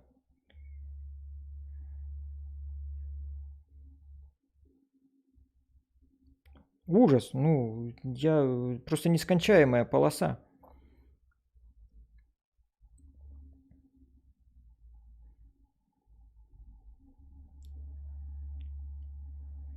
Так. Руками надо мне меньше махать, чтобы палец не отрывать от монитора, от дисплея.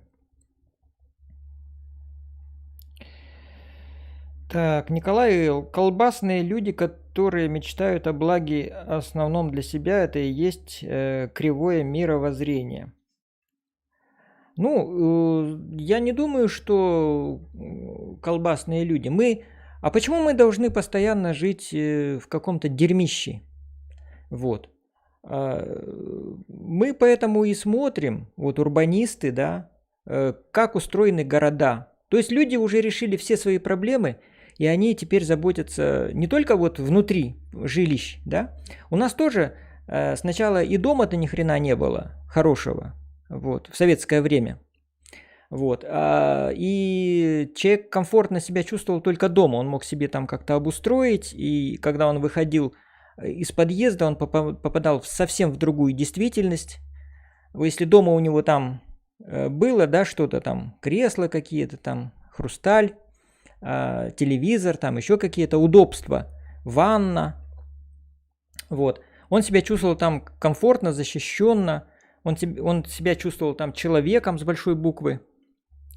Вот. А выходил из подъезда и попадал сразу в какую-нибудь лужу, грязь, разбитые бордюры, разбитые дороги, серость, нищета, загазованность и прочее, прочее, прочее. Вот. А вот в наше время уже, да, вот в нашу современность, мы, достигнув какого-то комфорта у себя дома, мы уже стали требовать от властей, чтобы и на улице было также нам комфортно и удобно. То есть мы выходим из подъезда, и мы должны видеть что? Мы должны видеть цветники, должны видеть широкие тротуары, красиво подстриженные кустарники, зеленые насаждения, цветочки, какие-то общественные места, лавочки, фонтаны. Понимаете? Вот мы так начали отказываться от этого дерьмища, в котором мы привыкли жить в советское время. Вот. И, в общем-то, власти пошли на уступки.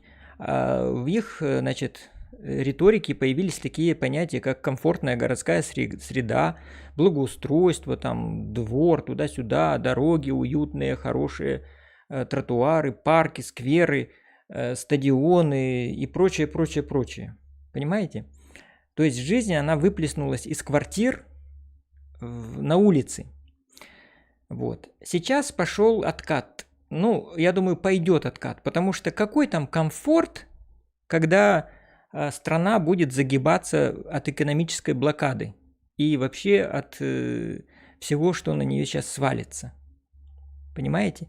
А свалится очень много, и жизнь будет действительно трудная. Я даже сам не представляю, насколько будет трудная жизнь. Просто сейчас опять у нас мы в состоянии шока пребываем, о котором я уже говорил. Вот. Но нас ждут очень серьезные испытания. Всех. И меня, и вас. Вот. И уже будет... И вот я сейчас уже выхожу на улицу и вижу лужу.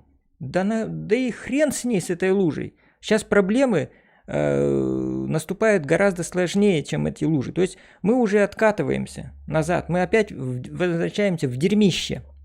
Вот. Сначала в дерьмище вернемся. Вот улицы наши захереют. А потом и в квартирах наших тоже уже, вот, если не придется там буржуйку ставить и разбивать мебель на дрова, то это еще хорошо будет. А то и до этого может дойти. Вот.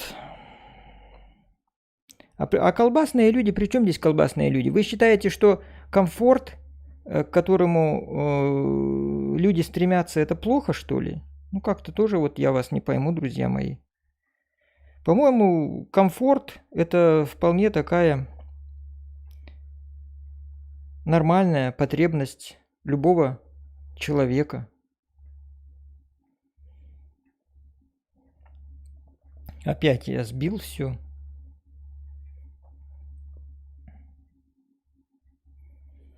Так, где тут про колбасу? Угу. Так. Эгоистическая модель, культ успеха, денег, карьеры, ты лучший и так далее. Это и есть взросшие семена западной модели. Мало кто это вообще понимает. Опять же, вот я сейчас вернусь опять к Салтыкову-Щедрину. Вот в третьем томе Салтыкова-Щедрина у него есть такие для детей, значит, вот смотрите, у него есть такое вот произведение, называется «Добрый патриот». Ну, это вы все знаете, в советское время тоже анекдот такой ходил.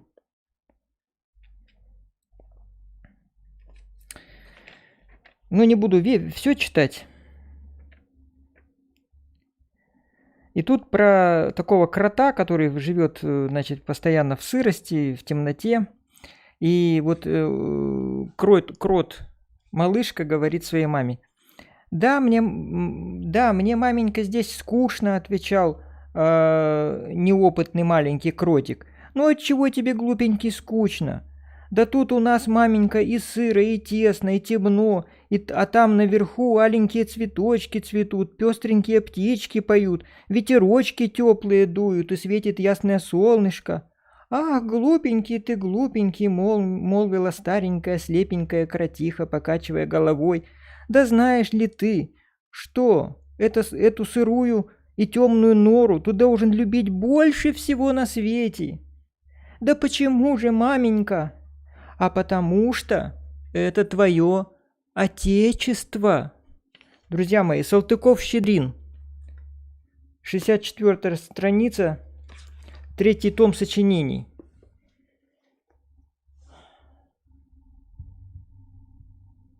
Ну, по-моему, без комментариев.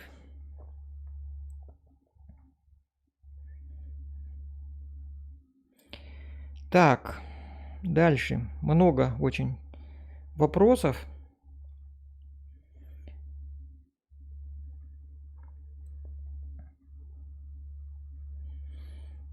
Я не понимаю, почему патриоты хотят жить постоянно в сырости и в темноте. Не понимаю. И они себя считают патриотами. Можно же жить в своей стране и пользоваться благами, которые получило человечество, которых достигло человечество. Те же айфоны, те же автомобили какие-то хорошие, та же какая-то качественная, вкусная еда. Я не говорю, что там наша плохая. Наша тоже хорошая, вон кубанская наша еда. Очень даже полезная, здоровая. Но если из наших магазинов исчезнет какая-то иностранная продукция, ну как-то она уже исчезла, уже давно у нас сыров нет хороших.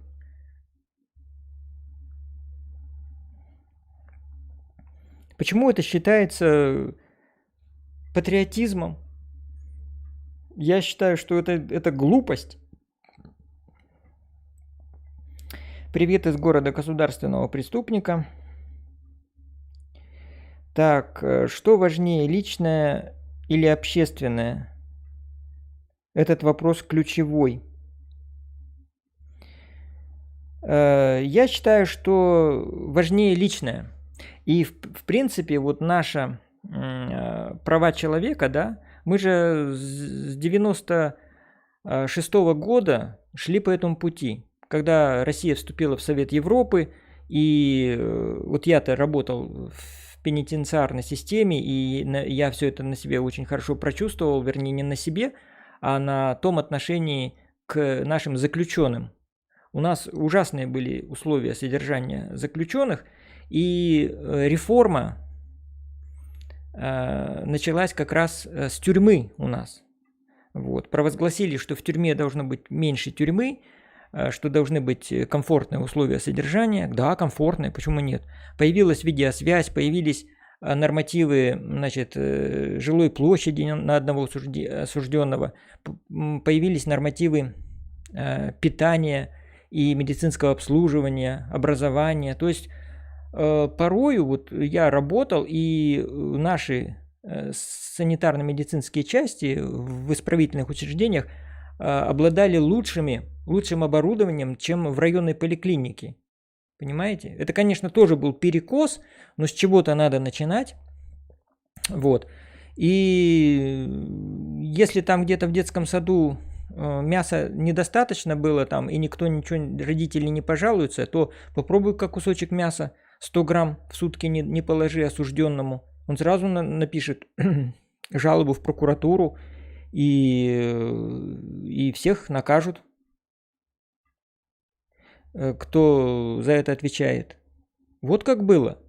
Сейчас я не знаю, я уже там не работаю 10 лет в этой системе, вот, но права человека, они должны соблюдаться и в тюрьме, и в других местах.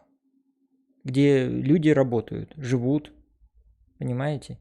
И именно надо отталкиваться от личности.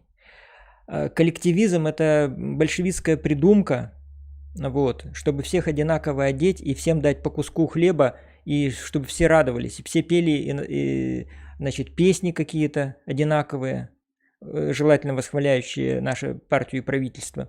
Понимаете? Ну, так не бывает, и так не должно быть. Я против этого. Я за развитие личности, свободное развитие личности. Так.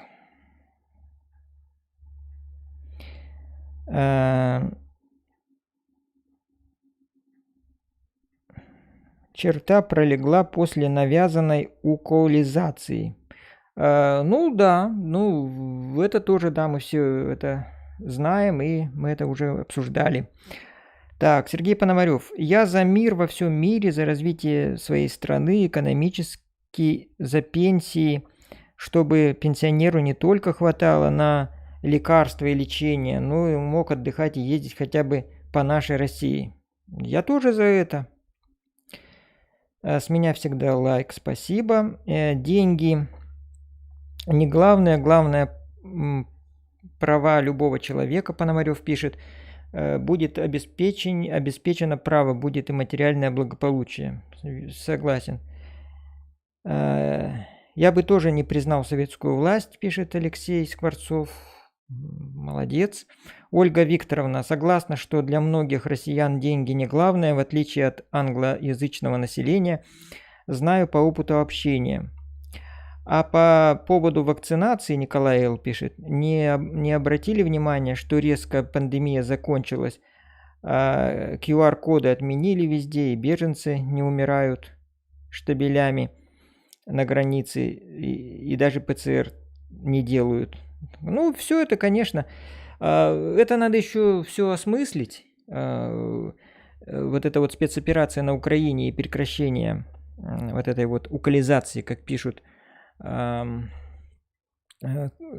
они и где связаны, вот, в чем. Ну, я-то думаю, что это, конечно, у нас и так бизнес мелкий там загибался постепенно, а тут сейчас еще санкции и прочее. Сейчас просто дадут больше свободы торговли, ну и она, конечно, связана вот... Но, как я вчера послушал мнение одного экономиста на канале Караулова, кстати, есть такой канал, Андрей Караулов, вы его помните по передаче по телевидению «Момент истины», так вот он сейчас в интернете тоже очень активно ведет работу, вот, приглашает очень уважаемых людей, которые во власти были, и которые являются академиками, докторами наук. Вот, эти люди сейчас не востребованы, но знания никуда не денешь, их опыт никуда не денешь. И вот вчера, я не помню фамилию этого человека, ну вот неважно, вы найдете, если захотите, то тоже найдете и эту информацию почерпнете. Так вот этот доктор экономических наук сказал, что то, что сейчас предпринимает правительство, а это меры, значит, по спасению мелкого и среднего бизнеса, вот, они, говорит, вот эти вот меры, они лишь на 1/10 часть, на 1/10 покрывают тот урон, который нанесли санкции. Понимаете?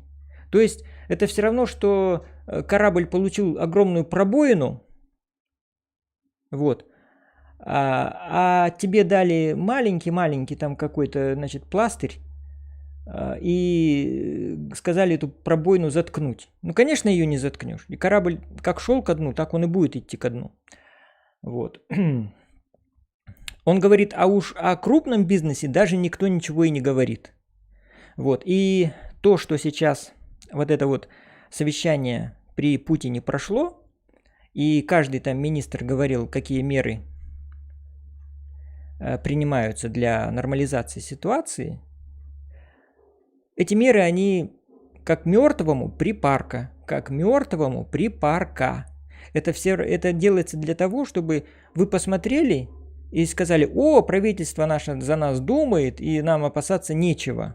Понимаете? Вас просто опять успокаивают, просто опять вас разводят. Вот, поэтому слушайте умных людей, слушайте канал Караулова. Если вы не доверяете там каким-то иностранным, то Караулов-то уж наш. И очень умный человек, опытный журналист, и в гостях у него бывают очень умные люди. Если вы всех считаете, кого он приглашает, дураками, и его считаете дураком, то извините, тогда, я не знаю, тогда вам уже ничего не поможет. Так, Сергей Пономарев. Чтобы оценить исторические события от 17 года, нужно смотреть, основываясь на морально-нравственное воспитание человека. Согласен, это две параллели, которые идут. И, кстати, морально-нравственное, оно первично. Мы люди верующие и считаем, что идея, она первична. Как у нас в головах, так и будет в жизни. Так, Ольга Викторовна, не дождусь окончания монолога. Всем мира и добра. Ну вот, ушла. Ничего страшного, потом в записи посмотрит. Все тревоги, страхи и от неизвестности и от непонимания ситуации, именно страх смерти – главный триггер, за который дергают сверху. Не паникуйте. Ну, да, нужно уметь правильно собраться. Николай, медведю лапы жгли, иглы засовывали и думали, что он так и подох уже точно. А он проснулся, и теперь не загонишь, пока он не решит проблемы в мире. Вы ведь военный человек. Ну, да, медведя спящего мирно будить, это, значит, номер такой нехороший. Вот, но правда вы тоже передаете то, что нам пример этот нам тоже телевидение вещает. Ну, пример такой, да, показательный. Так, Николай Л. Отрицание, гнев, торг, депрессия, принятие. Ну да, это вот стадии. То есть, в конце концов, действительно, вот то, что я говорил, вот эти вот эмоции, которые мы переживаем, все закончится принятием. Когда мы все выговорим и переждем, и перенесем, и проговорим, наступит стадия принятия. Ну а потом уже, после принятия, уже другие стадии пойдут. То есть мы будем уже приспосабливаться, выживать. И, в общем-то, в любой ситуации, даже в самой неблагоприятной, ну, человек может жить даже без бедно, плохо, нище, но он будет жить и, в принципе, будет чувствовать себя вполне нормально, вот, психологически. Для себя, считаю, Евангелие должно быть настольной книгой для обязательного изучения. Да, особенно сейчас.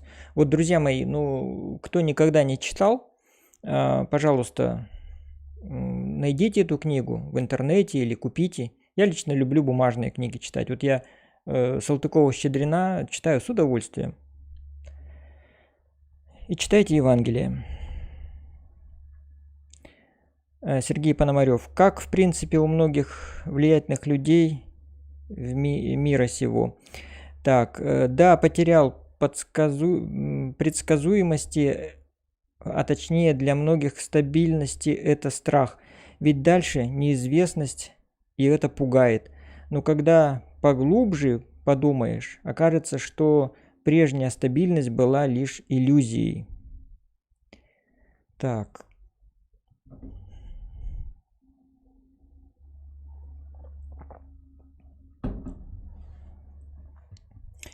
Опять Николай. Иллюзия, точнее, лишь верой в стабильность. Так что разрушение этих иллюзий лишь вопрос времени. Не все это могут выдержать.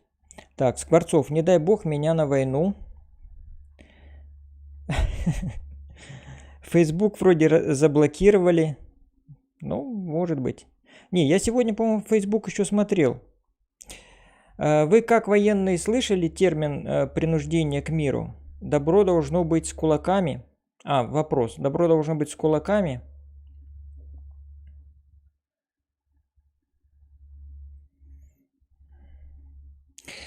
Мне кажется, добро должно быть мудрым. Вот. Кулаки – это признак, мне кажется, слабости и недальновидности, глупости. Все-таки в современном мире можно решать вопросы бескровно. К этому просто нужно стремиться. Да, конечно, армии наши еще существуют, но нужно до последнего избегать выстрелов. Мне так кажется. Сергей Пономарев. Инвалиды военные не всегда могут социально обустроиться после войны. Совершенно верно. В советское время их вообще избегали, инвалидов. Вот, и собирали их на острове Валаам. Специально была такой интернат, куда свозили всех инвалидов, чтобы они в городах не мозолили глаза на своих тележках, безногие, убогие, потому что страна победила, жить стало лучше, жить стало веселее, страна выходила из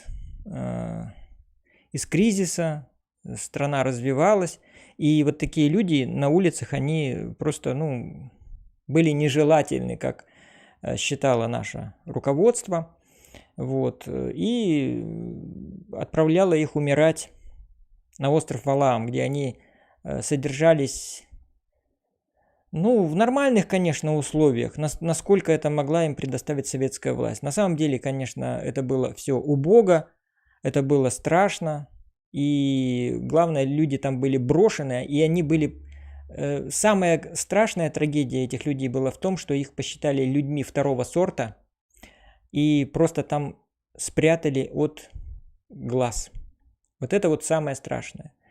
Вот. И в современном обществе инвалид, человек с особенностями, с какими-то, он должен восприниматься как полноценная личность. И, в общем-то, вот это вот наша, опять же, комфортная городская среда, доступность, вот эти пандусы, вот эти лифты, это все вот наше гуманное отношение к этим людям. Понимаете? Вот. Понятно, что здоровому человеку, в общем-то, особо там какой-то пандус или там лифт не нужен. Он и так куда-то там зайдет, заскочит.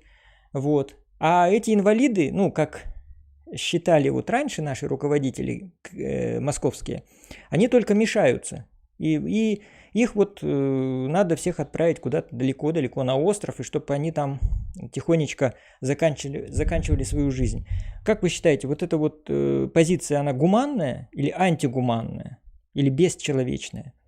Вот. Как сейчас относиться к нашим инвалидам, которых тоже в Анапе их очень много. Сейчас после событий на Украине у нас опять молодые люди появятся, без рук, без ног, в колясках.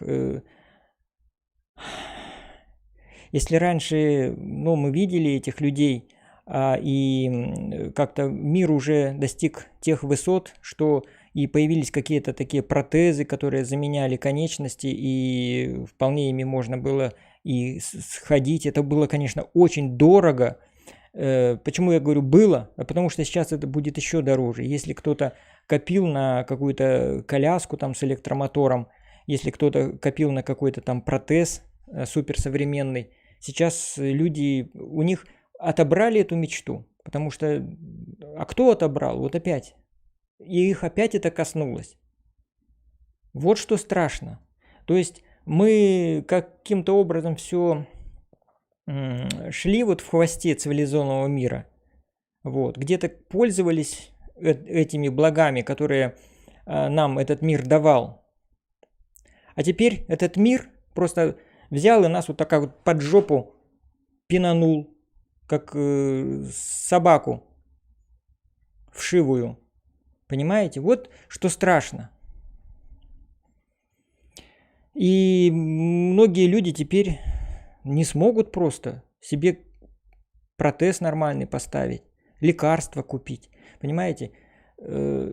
Конечно, кажется, что не, вот сейчас все закончится, и опять санкции отменят, все будет как прежде. Как прежде уже не будет, друзья мои, потому что опыт введения санкций показывает, что их ввести можно за один день, а отменяются они десятками лет. Вот.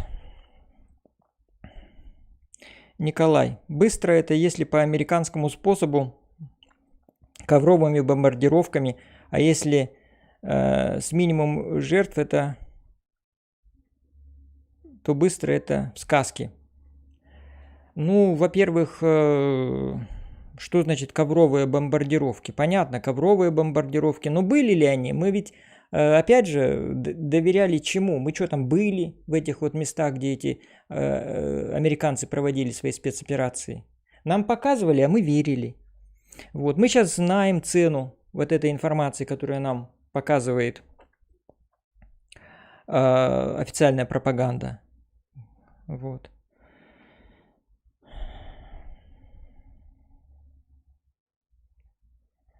Так.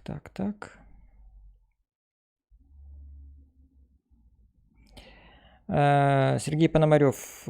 Добро с кулаками получает обратный кулак. Так нас учили в школе. Кто с мечом придет, тот от меча погибнет. Так, Николай Элкедми еще тот стратег. Он не в теме событий. Ну, к нему прислушивались. И вот Андрей Хрущев, мой друг, который сейчас в Васюринской живет, и он мне это в Academy постоянно, я когда ему говорил, ты кого слушаешь, кому доверяешь? Он говорит, Яков Кэдми это все, Яков Кэдми. Вот вам Яков Кэдми, вот этот стратег. Понятно, пусть, он тоже, его мнение важно, у него тоже есть какой-то опыт, какое-то образование, но нельзя зацикливаться на каком-то одном мнении, и все-таки я за то, чтобы иметь разные источники информации. Так, Николай Л. Сергей Пономарев, он ему говорит. Факельное шествие в Киеве и других городах после 2014 года, площадь Бандеры, русофобия, из всех этих утюгов, это не признаки нацизма. Ну, я отвечу не буду на этот вопрос отвечать. Дело в том, что я сам потому что был радикалом, да, и меня тоже называли русским фашистом. Да, вот я с 2005 года, 2006 по 2008 год я был в Союзе русского народа. Организация, она хотя и не была признана официально там какой-то экстремистской или нежелательной, но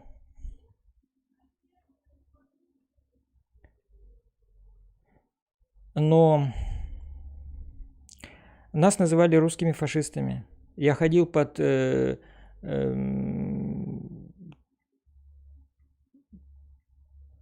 бело-желто-черным флагом, вот, кричали лозунги «Россия для русских».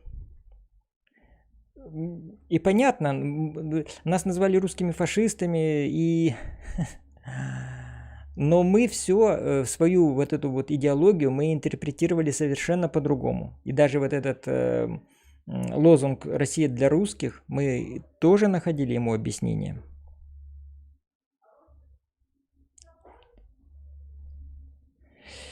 Сергей Пономарев. Нацизм это одна нация, возвышающаяся над другой. Подумайте, что происходит. Ну, в принципе, да. Но мы, вот я, опять же, это нацизм. Они сами себя нацистами не называют. Они себя называют, если в лучшем случае, националистами. Как мы себя называли в России националистами. И мы цитировали постоянно Ивана Ильина, нашего русского философа. И национализм мы понимали как любовь к своей нации. Каждая нация должна любить себя прежде всего. И уважать другую.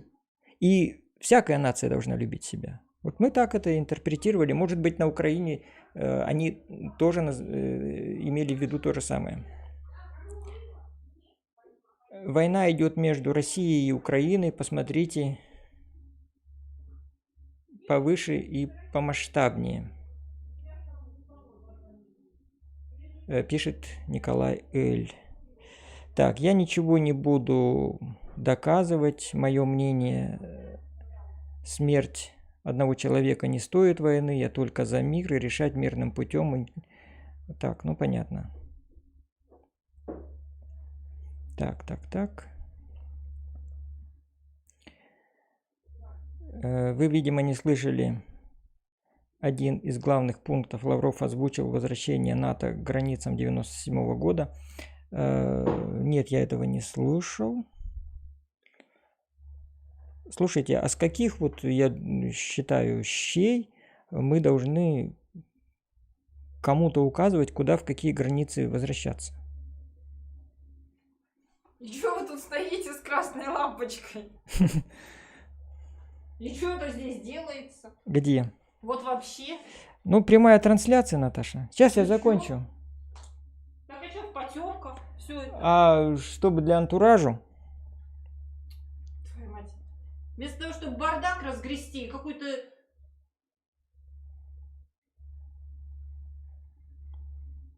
Пиздец. У меня слов нет просто.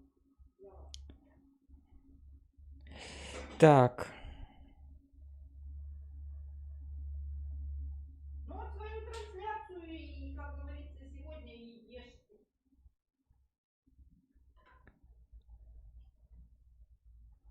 Так.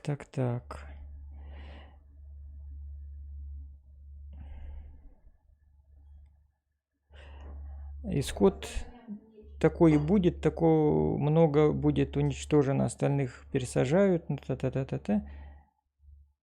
Мне кажется, что будет распад России, пишет Скворцов. Я думаю, у нас повысится благосостояние простого человека и пенсионера. Ну, тоже может быть мечта. Только какие источники повышения этого? Перезатянули свою речь. Если кому-то нужна интересная информация по денацификации, найдут ее в интернете. Так.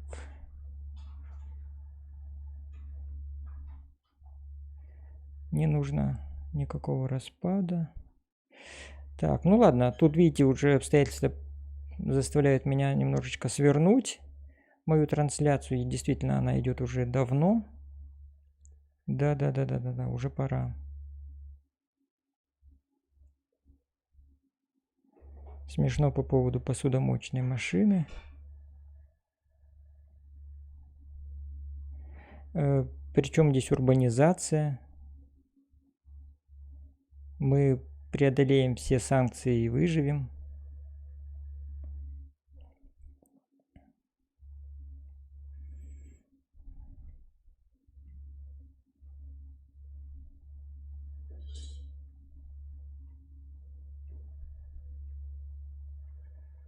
Так. Друзья, очень много еще. Я не ожидал, что столько будет комментариев. Я думаю, может быть, я на что-то отвечу потом уже в своих ответах на комментарии. Ну а сейчас всем спасибо за то, что вы смотрели мою трансляцию. Подписывайтесь на мой телеграм-канал. Если YouTube закроют, будем встречаться там. Он называется Анапа Альбатрос. Жилье, потому что я там даю информацию своим гостям, которые хотят приехать на отдых в Анапу, если в этом году будет какой-то отдых. Ну ладно, до встречи, пока.